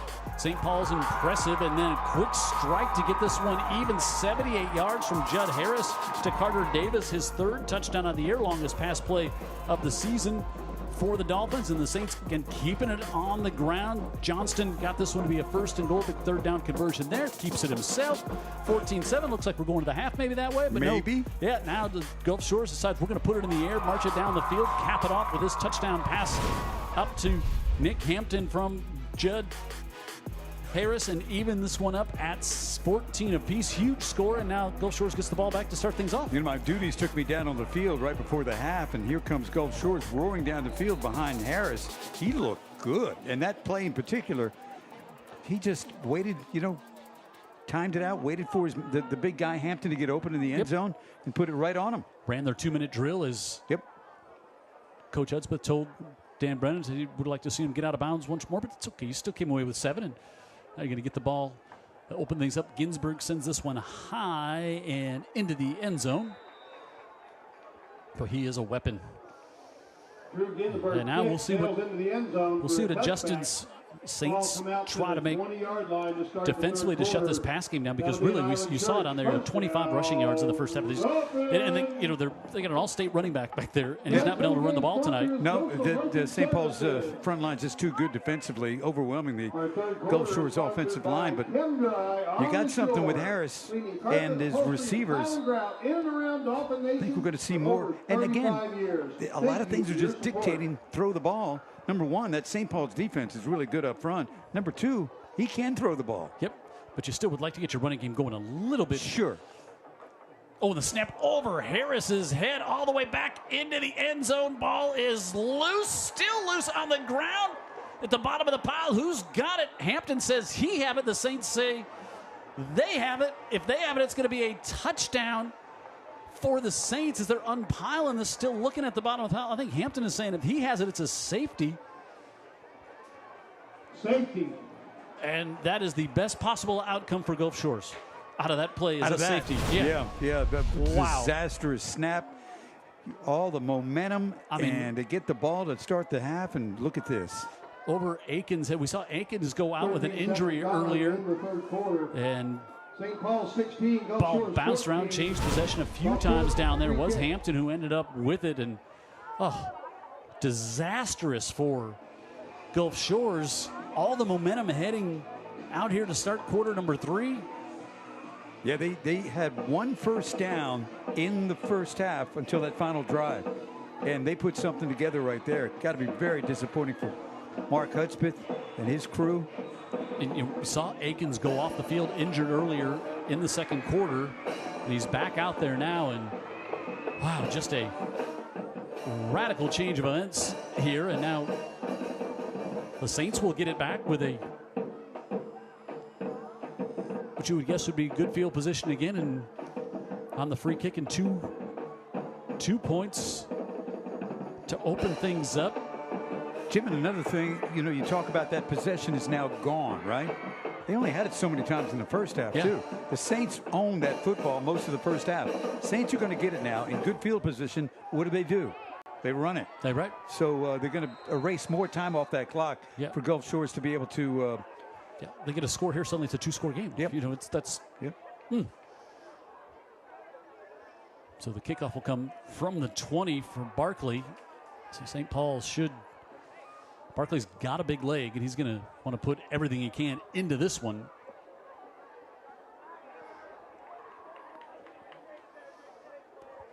Sends it high to the far side, and Johnston get up to just short of midfield. So again, great field position for the Saints, and more of what Mark Hudspeth talked about he didn't want to have happen in this game. Yeah, and we mentioned that. I talked to him at halftime and said to him, everything you forecast that was the wrong thing to happen in the first half happened. And he looked at me like, yeah, I know. So we continued I was watching with the our game too, conversation. Mr. Brennan. Yeah, we continued with our conversation, but worst possible start for Gulf Shores. Well, the worst would have been if it was a touchdown for the Saints on that fumble, but this is not too sporty. And again, let's keep an eye on the clock and see how much time St. Paul's is able to use up on this drive. They stay with Johnston at quarterback, and this gain to start things off by Will Abrams.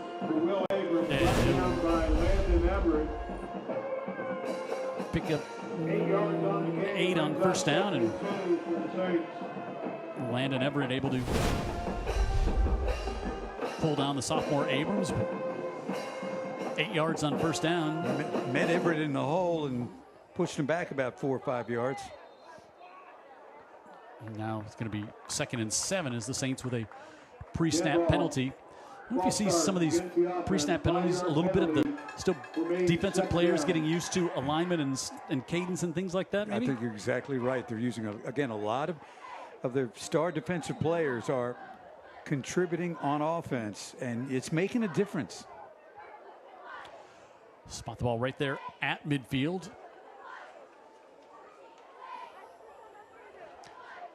Frazier dances in maybe a yard, so get about a 3rd and 5 coming up here for the Saints after that penalty had set them back as they're up to the 48. Short gain on the play. Boy, this would be a huge stop if Gulf Shores could stop them here on 3rd and 5. Now, if they could get a stop or something to get the ball back and kind of get out of that as least scathed as possible after giving up that safety. Shut that door. In the backfield, good pressure. That's exactly what's going to happen. Saints able to get in and wrap up Frazier. And that was a 3rd down stop, courtesy of the fence guy. Nothing says defense like defense. I'd love to tell you what number it is. It's just sometimes it's just impossible to. Black uniforms, brown mud. So Saints go backwards. They lose 7 on 3rd down, and Frazier driven back, and Ginsburg on to punt. Blaze Thomas will stand back at about the 25. Ginsburg with another good punt. Thomas will let it go over his head, and that one is going to be down at the 3-yard line. There you go again. So Gulf Shores will be pinned back all the way back to the 3. 42-yard punt for the Saints. They lead at 16-14 early in the 3rd here on Friday Night Rivals.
Jim Cox, Dan Brennan here in Gulf Shores. Our 2nd trip here tonight.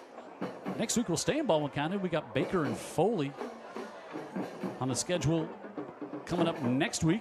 First time we've been to Foley in... It has been a while. 10+ years, I guess. Yeah, I'd say that's easily that long. Gulf Shores backed way up. Wilson, first down, able to bounce it out to the outside, keeps his feet across the 20 and all the way out across midfield before Tank Jones brings him down. We'll see where they mark him officially down here. Looking to put him at the 39-yard line, so a gain of 57 to get out of your own end zone, Dan Brennan. Yeah, so here we go. Finally some running room for the great running back, and up to that point, Wilson had only 22 yards of rushing on 6 carries until that run right there.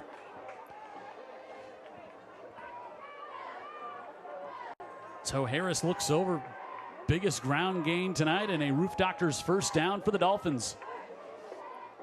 Thrown out to the near side, complete, and be a gain of a couple, as that was Jameer Alcius with the catch, but a flag at the far side of the field, and blocked below the waist, and we got a St. Paul's player down here. That was Noah Abrams, but he's up hobbling over toward the sideline, and let's see if they can somehow get him feeling better, because he's a big part of this defense. Be a big loss. Three-year starter. You know, I'm just thinking about more avenues for Colin Wilson to run in when you have a linebacker like that missing in action.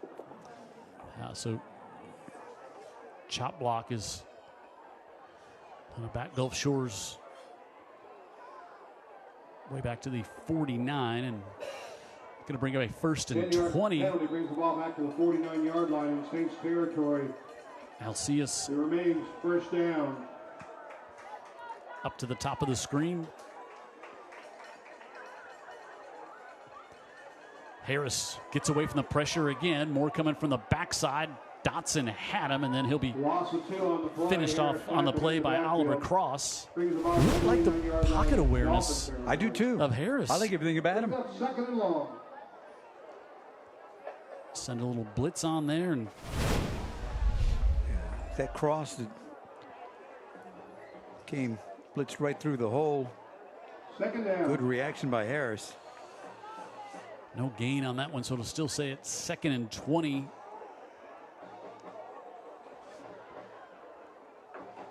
For Gulf Shores after that 57-yard run, got him out across midfield, but they came back in now on the left side and dancing it up the middle comes Wilson. He's going to pick up about 13, going to bring up 3rd and manageable here before Tank Jones brings him down.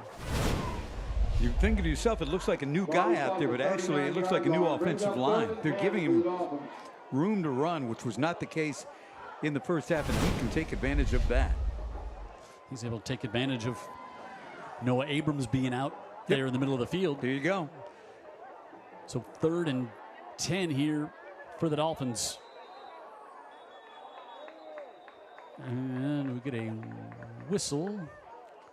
Timeout. Yeah, the Saints. Called for by the Saints. A little discombobulated defensively right there, probably because of the fact that Abrams is out of the game. Leader back there in the middle of the and don't forget our home game field for the Saints, and so it'll give us a stoppage here with 7:20 to go in the 3rd. Friday night rivals 16-14 St. Paul's to this point, and brought to you tonight by Dr. Pepper, for sure. They've been on board big time. Also brought to you by Mobile County Sheriff's Department, Sheriff Paul Birch, and by store chain that's been around a long time, Greer's Markets since 1916. Babe Ruth once bought a potato there. And also brought to you by IBEW 505. Thanks a bunch. Scores to pass along Spanish Fort, leading Blunt 21-6. Fairhope leads Foley 20-7 at the half. 20-6, Daphne leads Davidson in the 3rd. Saraland on top 34-0. Citronelle leads UMS 14-0 in the 4th quarter. 31-7, Murphy trails Theodore. Liger on top of Alberta 26-0 in a 5A matchup here. 3rd and 10 and a flag on the far side. Illegal substitution. Wow, after a defensive timeout. Penalty remains 3rd down. You get an illegal substitution, and that'll make it a 3rd and 5. Well, now you got 2 downs, Jim. Yep. Boy, how about this? Jackson leads St. Michael 35-10 at the half. St. Michael unbeaten coming into this one, I believe. They haven't played anybody like Jackson. It's 3rd and 5, and Dan said probably 2 down territory here. This drive started at the 3.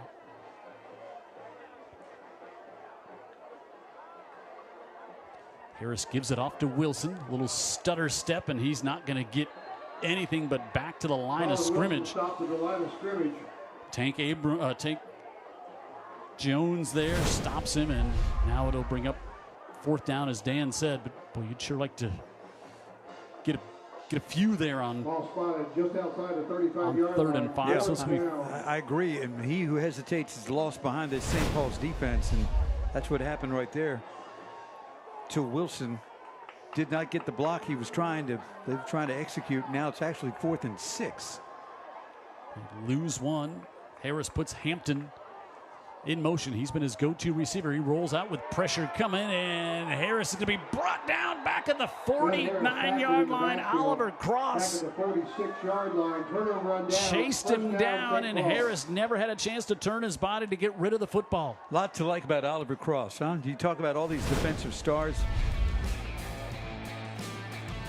So watch as Harris rolls out. You see Hampton there. He wants to get it to him, but he couldn't get his body turned because Cross was there and brought him down in a turnover on downs. Halfway through the third, Saints on top by a deuce.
Crowd is great. 6.5 to go in the third. St. Paul's got a really gift of a safety to open things up in the first play of the second half with a snap over the head of Judd Harris, but then their defense comes up big there and stops Gulf Shores on 4th and 6. And Tate Johnston back in at quarterback for the Saints, and he'll go on the right side, and Johnston is going to rip this one all the way from the 44. Late flag at the end of the play. Yeah, I think you had a face mask there at the end of that play. Tate Johnston, he's got some wheels. He can move. Penalty flag on the play. Johnston got to the outside. He had moved it.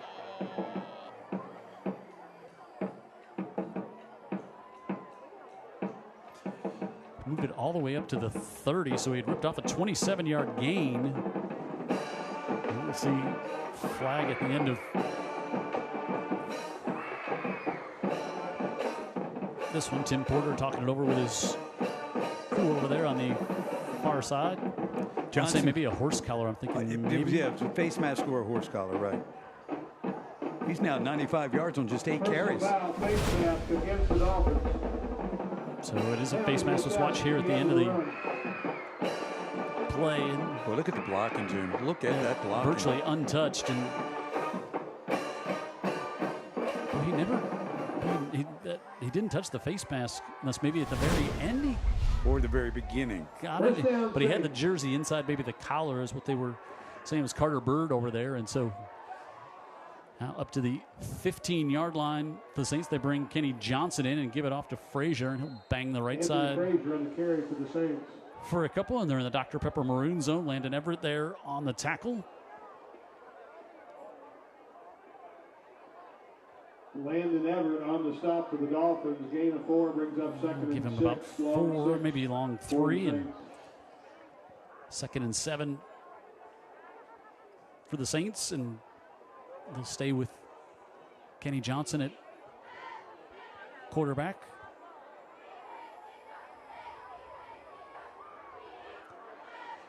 Johnson gives it off on the inside, and again, Frazier going to bang ahead, and they want to get some help from the lineman pushing from behind. Nope, that will be actually Will Abrams. Ball carrier straight ahead, brought down by a pile of Dolphins. Who kept that one? Yeah, you know, when you get blocking like that inside the maroon zone, excellent job by the guards in the center. Yeah, you get 5, and now you got 3rd and 2. And again, you think this is 3rd and 2. You're more than likely going for it on 4th down. And they bring Tate Johnston back in it. Quarterback, and now Gulf Shores jumps offside, and that'll be a first down. After this is the goal line. The result will be a first down, St. Paul's. So 1st and goal here, Roof Doctor's first down, and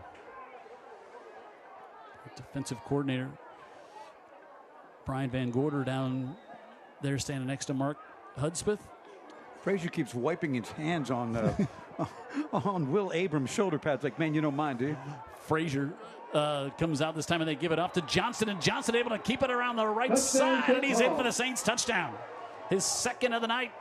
And an A.M.S. Calvert touchdown. A.M.S. Calvert Innovations in Steel, strengthened by people, now hiring at amscalvertjobs.com. And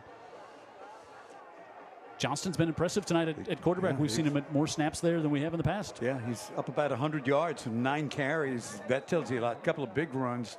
He's a tough kid. Yeah, he's one of the Spanish Fort Johnstons. He's bound to be, but he's got really good speed. Big PAT here to make this a 2-score game. And Ginsburg does just that. Ginsburg kick is up and good. And so moves it to 23-14. St. Paul's takes advantage of the A, good field position, and B, 15-yard penalty. Yep. Remember, this third quarter brought to you by Chem-Dry on the shore. All on the ground, Jim. Yep. On the right side. Over 35 years. So Johnston, his second touchdown of the night, and again around the right side. He likes to run it there, and you can see why. Tonight's game brought to you in part by Dean Wade Injury Lawyers. Also brought to you by the people that bring us that smile cam, and that's McMurphy Orthodontics. Thank you very much for being part of Friday Night Rivals in 2024. These guys have been with us for a while. Roof doctors. Got a sick roof? So you want to call Roof Doctors.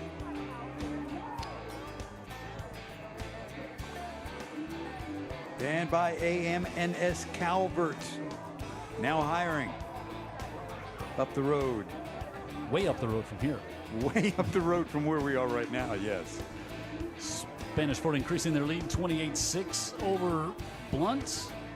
Finding some smiles on this side of the stadium anyway with the students from Gulf Shores High School. Yep. Trying to stay in it. Homecoming here tonight in Gulf Shores, and thanks to McMurphy Orthodontics for their smile cam. Davidson has cut into the Daphne lead now 20-13 in a 7A matchup in the third quarter. Saraland 48 over Baldwin County. KJ Lacey not back yet for the Spartans. And Ginsburg will send this one into the end zone. Ginsburg's kick down. He's a weapon like at the college division, you know? Yeah. Touchback. Ball come out to the 20-yard line. Corner will be an Island Church.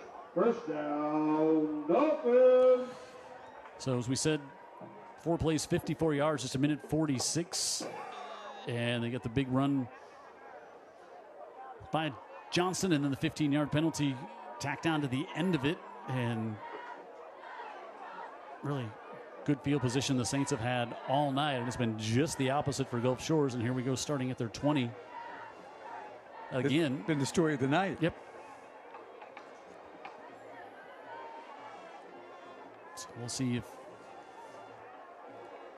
Harris gets it back in the hands of Colin Wilson, who had the 57-yarder last drive. Instead goes up top and able to get that one complete on the far side. Goes back to Carter Davis, who's got the big 78-yard catch tonight. Occasionally spectacular, mostly steady, but this young quarterback, they can win with him. Judd Harris, just a sophomore, but they won with him already. Yep. A state championship as a freshman. 15 games last year, 7-yard pickup there on first down.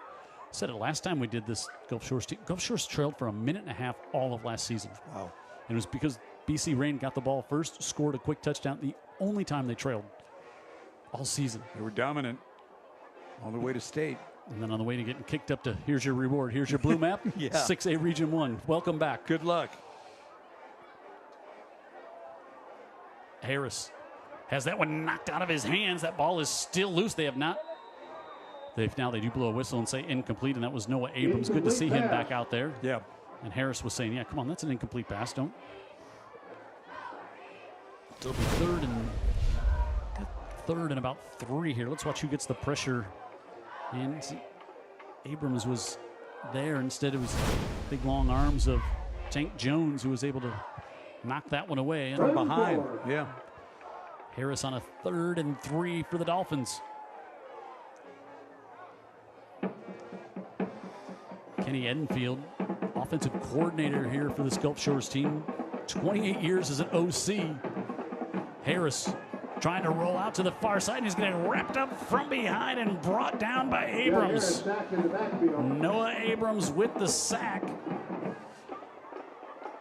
like he might be cramping up a little bit, but good play by Abrams. He's going to hop off the field now. Here comes Harris after just great pursuit and pressure by St. Paul's. That front line has been, if not dominant, very, very good today. Jones really kind of blocked everything to the edge, including his vision. And now Barkley will stand at about his own 5. Oh, the turnout tonight on the home side, Jim. This community loves this team. Now Gulf Shores, they're going to have to take a timeout. They're going to have to take a timeout. They didn't have enough players on the field, so they have to take a timeout. They saved the penalty, but burn a timeout. 3 minutes to go in the third. Punt coming up for Gulf Shores. St. Paul's on top by 2 scores here on Friday Night Rivals.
There's a timeout there, and I know Mark Hudspeth not happy about that one. They didn't have all 11 on the field. Low snap, and Barkley gets it off, and not a great punt as he had pressure coming, and it goes to the 42.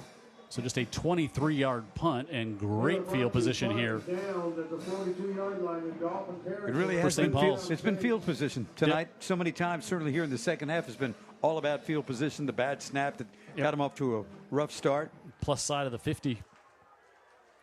And if you're Gulf Shores, you got to get a stop. You almost feel like you got to get a stop on this drive, right? Yep. Would agree with that. And again, this is an opportunity not just to light up the scoreboard a little bit, but the way St. Paul's is running the ball, they could do it by, and also give Gulf Shores less opportunities to possess the ball. So now we'll go Kenny Johnson at quarterback, Tate Johnston and Frazier in the backfield. And they'll give it off to Johnston. He'll get about 6 on first down. He will sleep well this evening. Won't he, though? To the 39-yard line. So they'll actually mark his knee down after a gain of only 3. So it'll be 2nd and 7, and he'll come off the field for one of the rare times here on offense in the second half for the St. Paul Saints. And Johnson with a give to Frazier. And Frazier gets a few, and 3rd down coming up. But now for Gulf Shores, you're like, okay, so that now they're in dang near almost might have to stop them 4 times, to get it here, because they're probably not going to punt it from inside the 40. Their kicker's got a big leg. Maybe not that big on a night like tonight. 3rd and 7. Kenny Johnson, senior quarterback, tries to go with a hard count, and no luck there. It'll run the play clock way down inside 10. Will Abrams in the backfield, and they'll give it to him. And Abrams on the left side. He's going to bang ahead, and he's still on his feet inside the 20, and it's going to be 1st down in the Dr. Pepper maroon zone for the Saints here, as he's going to pick up 21 on 3rd and 6, and he's all the way up to the 16-yard line on the left side. A little dive play. Look at that, again, all that offensive line pulling from the offside, and this guy's just running through people at this point now. Yeah. Came out of a pod of 4 Dolphins there, and I think we're starting to see a tired defense on the Gulf Shore side too, Jim. Makes total sense. Time of possession has been all St. Paul's here tonight. They'll stay with Abrams and Frazier in the backfield with Johnson. This time it's Frazier on the right side, and he'll bang ahead, and Anthony Frazier on the carry, brought down by Landon. The Saints will not have to snap it again here in the 4th, as there's 2 seconds between the play clock and the game clock, and assist on the stop as well.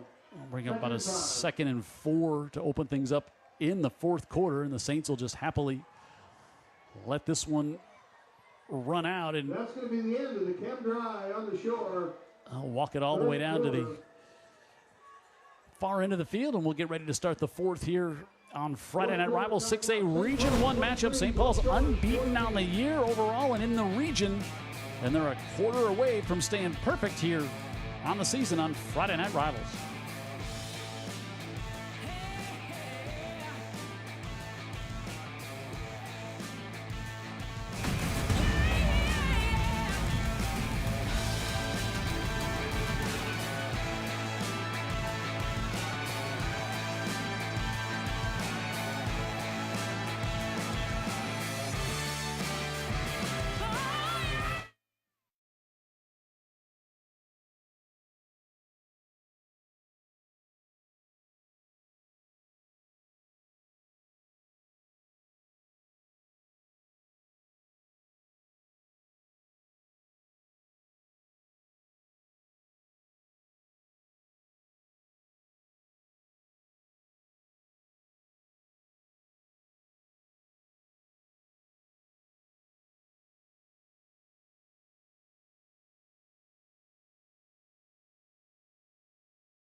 Kirk Reynolds Pro Solution, our eye in the sky.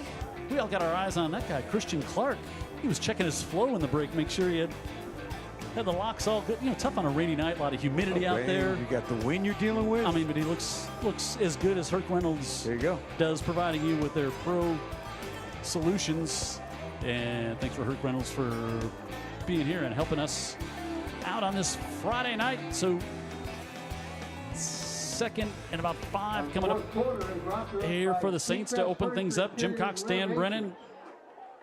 We've been in business for over 30 years with furniture and decorating ideas to enhance the coast with style.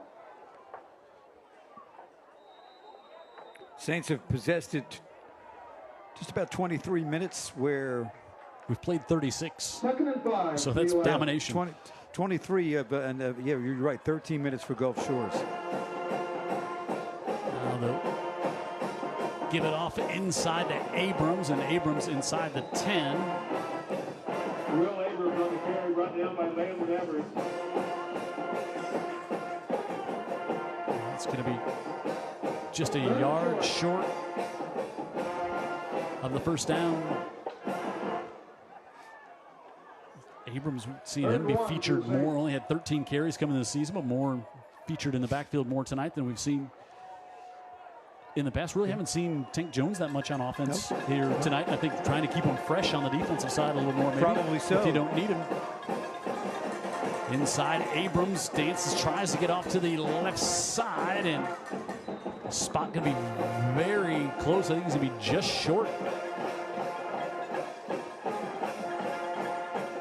He is going to be just short. So here, question, do you take the 3 to make it a 26-14 lead, or do you try? I mean, it is about a foot short. Courtesy of the fence guy. A couple of things, Jim. If you go for it and you miss it, you've got this team pinned back again, where they've been uncomfortable all night. Yeah. So I think you go for it. They haven't been able to do anything. What they've done is 2 long runs from Colin Wilson. Otherwise, nothing doing. Only one 78-yard touchdown reception. Oh, that's right. That's the big play. But yeah, the team had 1 first down with a few minutes left to go in the first half. Had that great drive mostly through the air. That's where they've operated more cleanly, is throwing the football. Saints take a timeout here to talk things over. And I agree with you. 4th and less than a foot. You've not been stopped that many times tonight. And as you said, if you don't get it here, you're going to give Gulf Shores the ball back where they've been all night, 90 yards away from pay dirt at the other, and you're still up by 2 scores. Yeah, and by and large, they haven't operated very well from back there. Just an occasion or two, but it's been problems.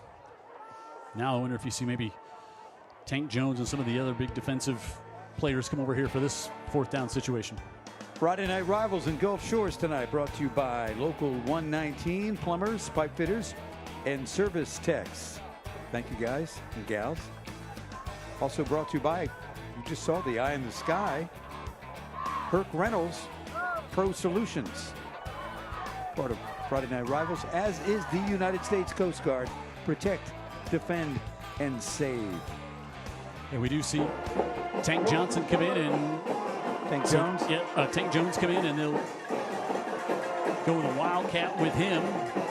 He's going to keep it on the left side, and he's going to bang ahead, and he's going to have the first down. Kind of made sense, right? If you're going to use him. But there's a flag back here. That's not going to count as again procedure call. So now that'll change things up. Now you'll kick the field goal. Yeah, you got all those defensive guys. You have talented people on the offense. Bad news is they may not execute as well as the... Boy, use a timeout. You come out of a timeout, you get a procedure penalty. And first time we'd see Jones at quarterback here tonight, and it'll push Ginsburg back to try a 31, make it a 30-yard attempt, and Ross Delaney on the hold, and Ginsburg is up, and he's got it. So still a 2-score game, but Ham Barnett saying, boy, we would like to have the touchdown there. And they were almost a sure thing they were going to get it. So crazy when you see it on Saturdays and Sundays too, but I mean 4th and less than a yard, and you're still going out of the shotgun, still way back. You just don't. And I think Ham went to the official to try to get an explanation who did what, and I don't know if he was satisfied with the answer or not, but he just rolled out that field goal team. With a guy like Ginsburg, you snap it right and you hold it, it's more than likely going in from that distance, and it did. Yeah, almost just an extra point. Spanish Fort pulling away from Blunt, 35-6. Daphne's increased their lead on Davidson, 27-13. 55-7 in the 4th. Saraland over Baldwin County, 31-7. Theodore still leads Murphy. Baker over Northview out of Dothan, 47-0. We'll see Baker next week here on Friday Night Rivals. By the way, the McMurphy Orthodontic Smile Cam catching some folks happy about the competitive nature of tonight's game, let's say. Yeah, these teams have not played since 2019. Saints 8-2 all time against Gulf Shores. Gulf Shores is learning about a lot of new teams this year. Yeah, bouncing. They were in 6A, then they went down to 5A, and now they bounced back up to 6A. And Ginsburg sends this one back to Hampton, who will take it at about the 3. Nick Hampton looking to get to the corner. Hampton across the 30. There's a flag. Hampton up at midfield, and Ginsburg will roughly knock him out of bounds. But this one coming back with the flag at the 34. Probably a 10-yard penalty and come all the way back to the 24-yard line as Hampton, that was right where he started turning the corner where the flag came in. He crossed the field. He caught it in the far corner near the end zone and came all the way across the field to this sideline and got a little bit of help around the 30, evidently, with a block in the back. And that might be the Saints player that's holding against the kicking team. Okay.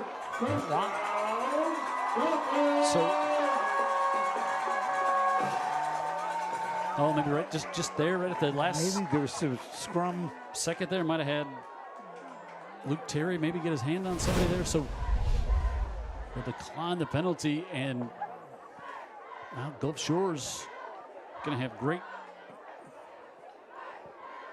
field position. They're going to mark him out of the 38-yard line. bounds First down. at the 38. So a 58-yard return. Jim, I would not be surprised to see Harris throw it around here a little bit on this drive.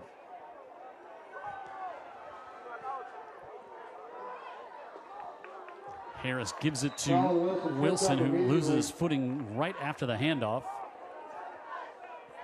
And Wilson's had a 57-yard run. Other than that, he's been bottled up a lot tonight. I think he's had 2 good runs. The 57-yard are the best of the night, but his numbers, if you look at his yards per carry, aside from those 2 big plays, not been much.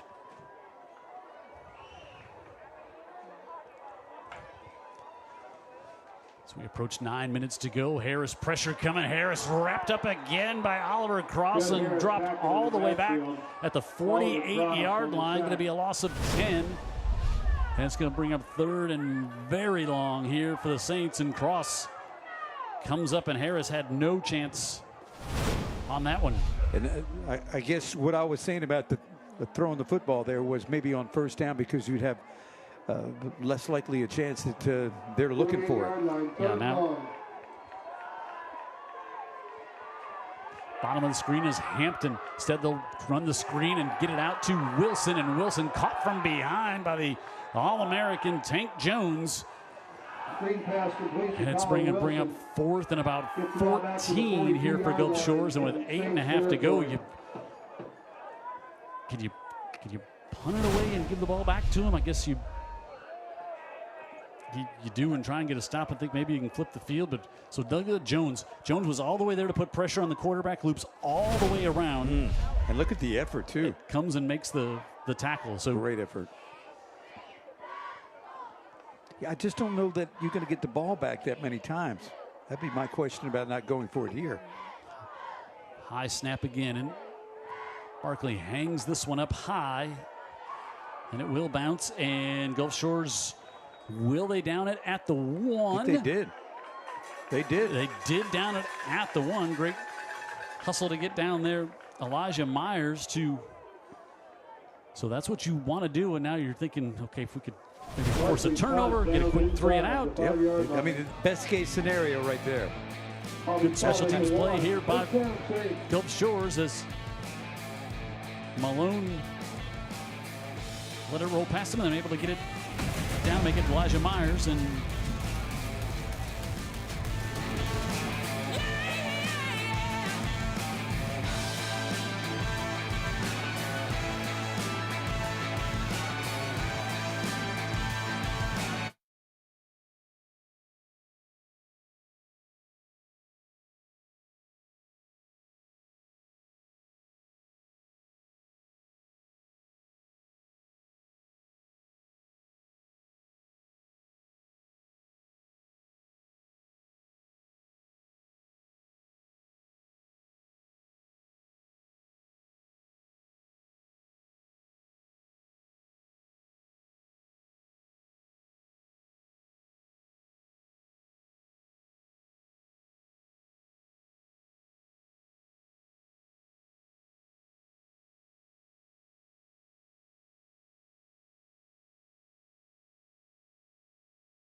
So from their one, St. Paul's backed way up.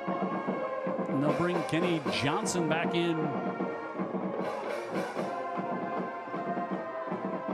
Quarterback, and he'll give on the right side. And up to about the 4 goes Will Abrams.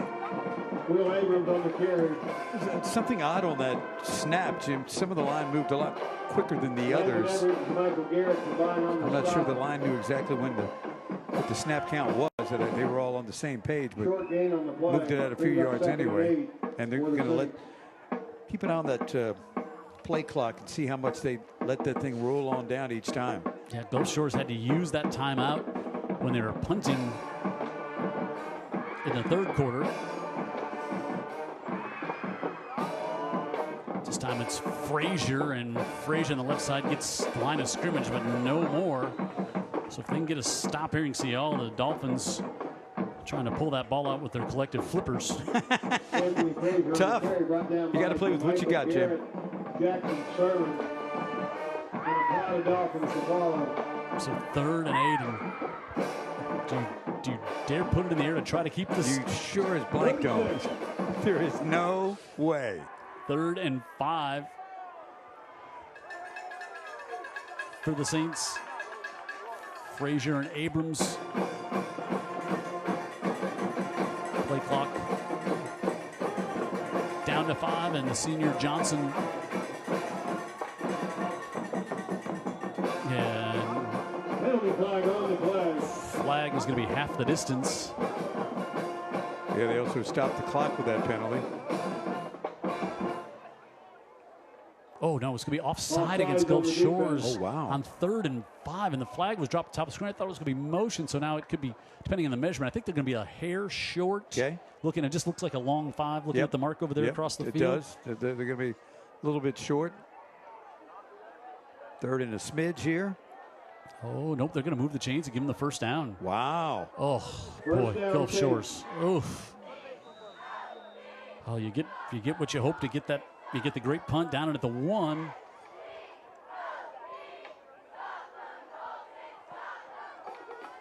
That's a big break right there. Big break. Because if you could have stopped them there, they would have only burned off not even 2 minutes off the clock. Right. Instead, now they got a chance. Yeah, they've got a chance to do it all here.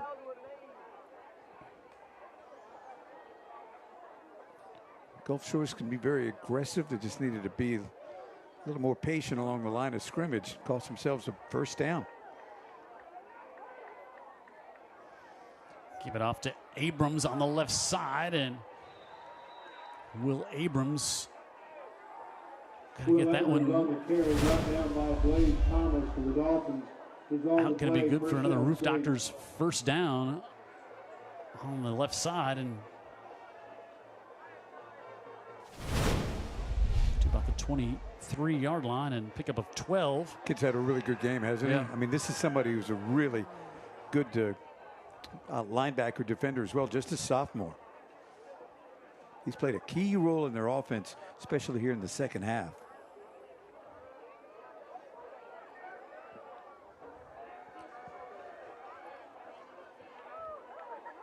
Now losing his footing right after he takes the handoff. This time is Frazier, and Gulf Shores will have to start thinking about a timeout.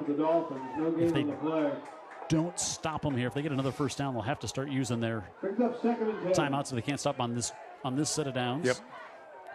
Now 2nd and 10, and you're going to snap this one inside 4.5 to go. How well has St. Paul's rushed tonight? Johnston's got 95 yards. Frazier 61, Abrams 50.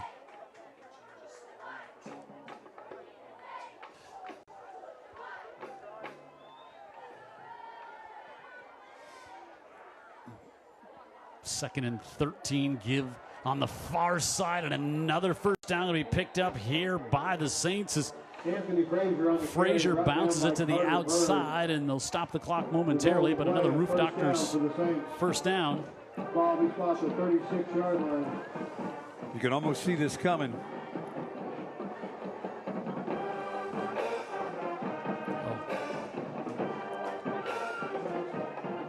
Also, the young tight end Carson Stevens came up limping right at his bench on that side of the field at the end of that play. Correction there, that is still a first down, but it's a local 119 first down. So my mistake on that one here is we're inside 4 minutes to go. This drive started at the 1. On the left side, going to pick up 7 this time is Abrams, and now you had mentioned a tired Gulf Shores defense, and I think you're really starting to see that effect right now. Yeah, that offensive line, you know, from the get-go, they've leaned on this team a little bit, pushed them around a little bit at the line of scrimmage. Now you're to the point where even though all the work that the offensive line has done during this game, they've got the juice. And the defense from Gulf Shores running out of steam a little bit. I'm going to snap this one well inside 3 minutes.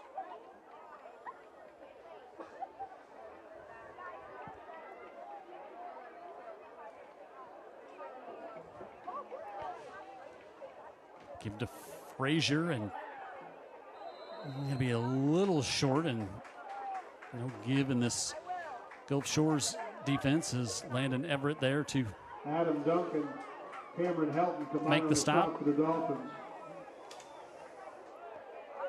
Ball spotted right at the 45-yard line. Brings up 3rd and 1.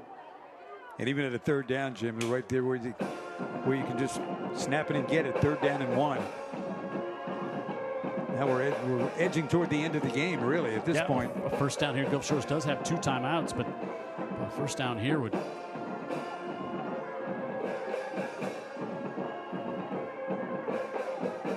Kenny Johnson in it. Quarterback now, St. Paul's will take a timeout. They'll let the play clock run all the way down. Timeout, Saints. And so we're 2:06 left and 3rd and 1. And the Saints are trying to stay perfect on the season. I think a lot of folks before the year had St. Paul's at 6-0. 6 weeks into the season, if they win here tonight? You know, looking at the schedule, possibly. Yeah. But you had Theodore in the middle there, right. And that's always a very physical and very talented team. I think what we're learning about St. Paul's is they kind of know who they are at this point. Would you agree with that? Yeah, continue to be great on defense. Yep. They're not, I mean, they're not going to throw it around the yard much from here until however far they go in the playoffs. That's just right. not going to be their game. Now they're going to hope to keep it close enough where they don't have to. Right. But their offensive line blocks well enough at this point of the season, much better than that opening game against UMS Wright. They're able to block and operate their offense because of the blocking. And then you've got enough skill, and even some of the defensive players they brought over to supplement some of that offense. Everyone, it's a team. This is a really solid 6A high school football team. Big test next week because they'll have Saraland at home. And now they'll bring Tank Jones back in at quarterback. And now snap over his head, and Jones is going to stay on his feet, but be brought back all the way to the 30. And now Gulf Shores will take a timeout, stop the clock, and St. Paul's will have to punt. Amazing. Shades of last year against UMS Wright. They were trying to run it out, and unfortunately, a snap over the head of the same guy. And you've got to snap it over his head. Our player of the game, unless something changes, is going to be Tate Johnston. What a night for Johnston. 95 yards rushing, 2 touchdowns. Also had a big pass conversion. 4th and 16. To complete a 3rd down. Yeah, he did. You're right. Here's the touchdown run. 3rd down stop. And good speed. 2 TDs. Give maybe a little style as he went in on the first one there, and that one, second one, and it's exactly 2 minutes to go. And oh boy, so you had 4th and a foot inside your own 5. You know, procedure penalty cost you kick a field goal. Now you have 4th and less than a foot, and you lose 14. Yeah, 3rd. Third down. Yeah, third down and less than a foot, and you lose 14, and now you're going to have to punt the ball and give the ball back to Gulf Shores. And not that the comeback is likely, but you're just letting them have the chance. You got a quarterback that got hot at the end of the first half. I'm sure He's going to go directly to work. And now we wonder about the snap. Yep. Here is Ginsburg.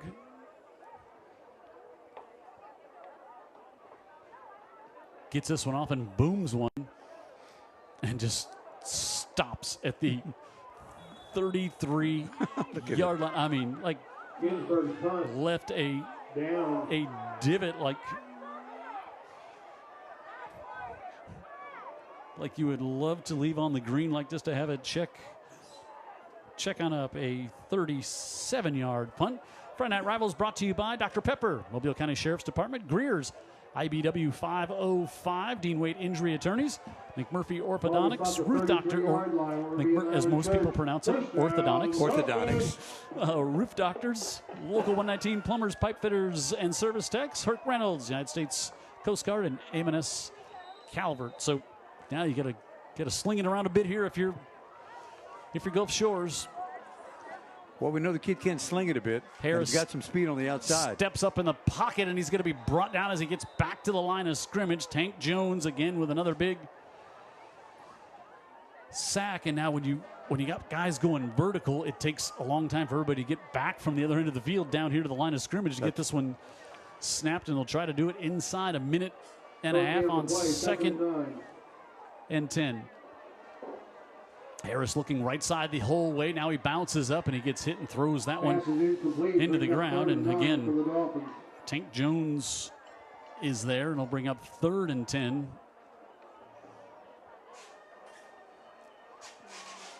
As this one has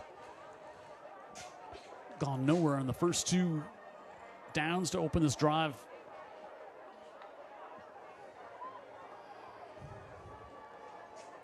Up for Gulf Shores.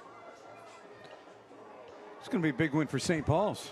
Staying unbeaten, getting ready for Saraland next week. Pair unbeaten teams matching up next week in the region and overall. Taking a lot of time here, but after the incompletion, they can afford to do so. Now hangs it up on the right side, and that one picked off by the Saints. Hung up there, intercepted. And that will do it. Looks like intended for Nick Hampton is intercepted by the Saints.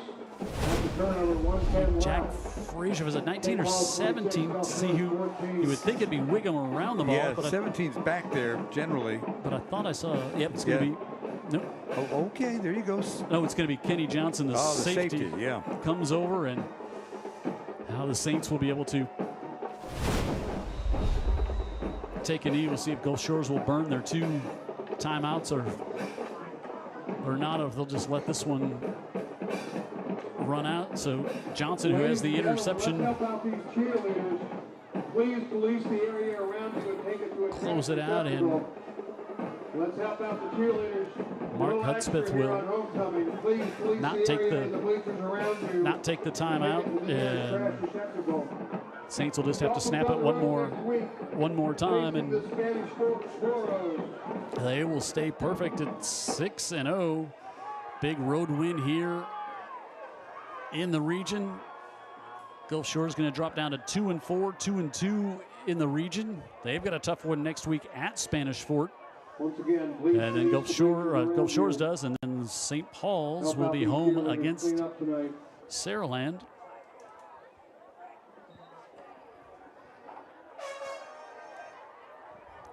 And one final kneel down, and that will do it. St. Paul's another region wins, 6-0 on the year, and Gulf Shores drops down to 2-4, and a good matchup here on Friday Night Rivals.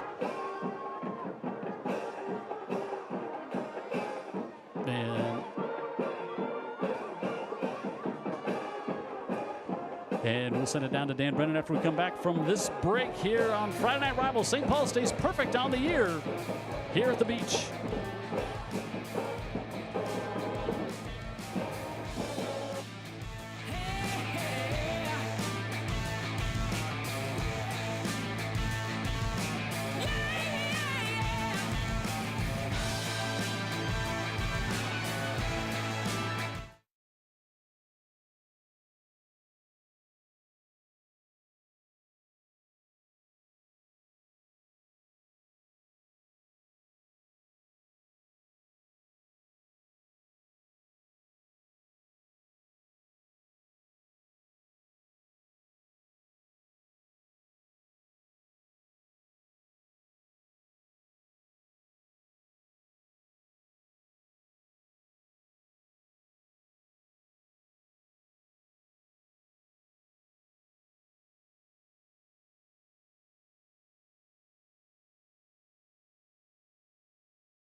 St. Paul's wins it here 26-14, and down on the field, Dan Brennan's with the victorious head coach.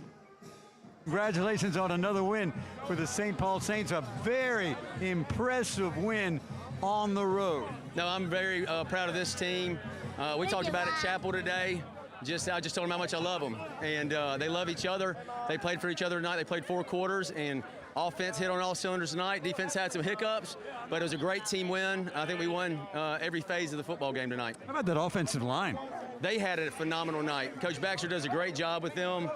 He's been here. He's a graduate of St. Paul. He's been here 11 years, and that offensive line dominated tonight.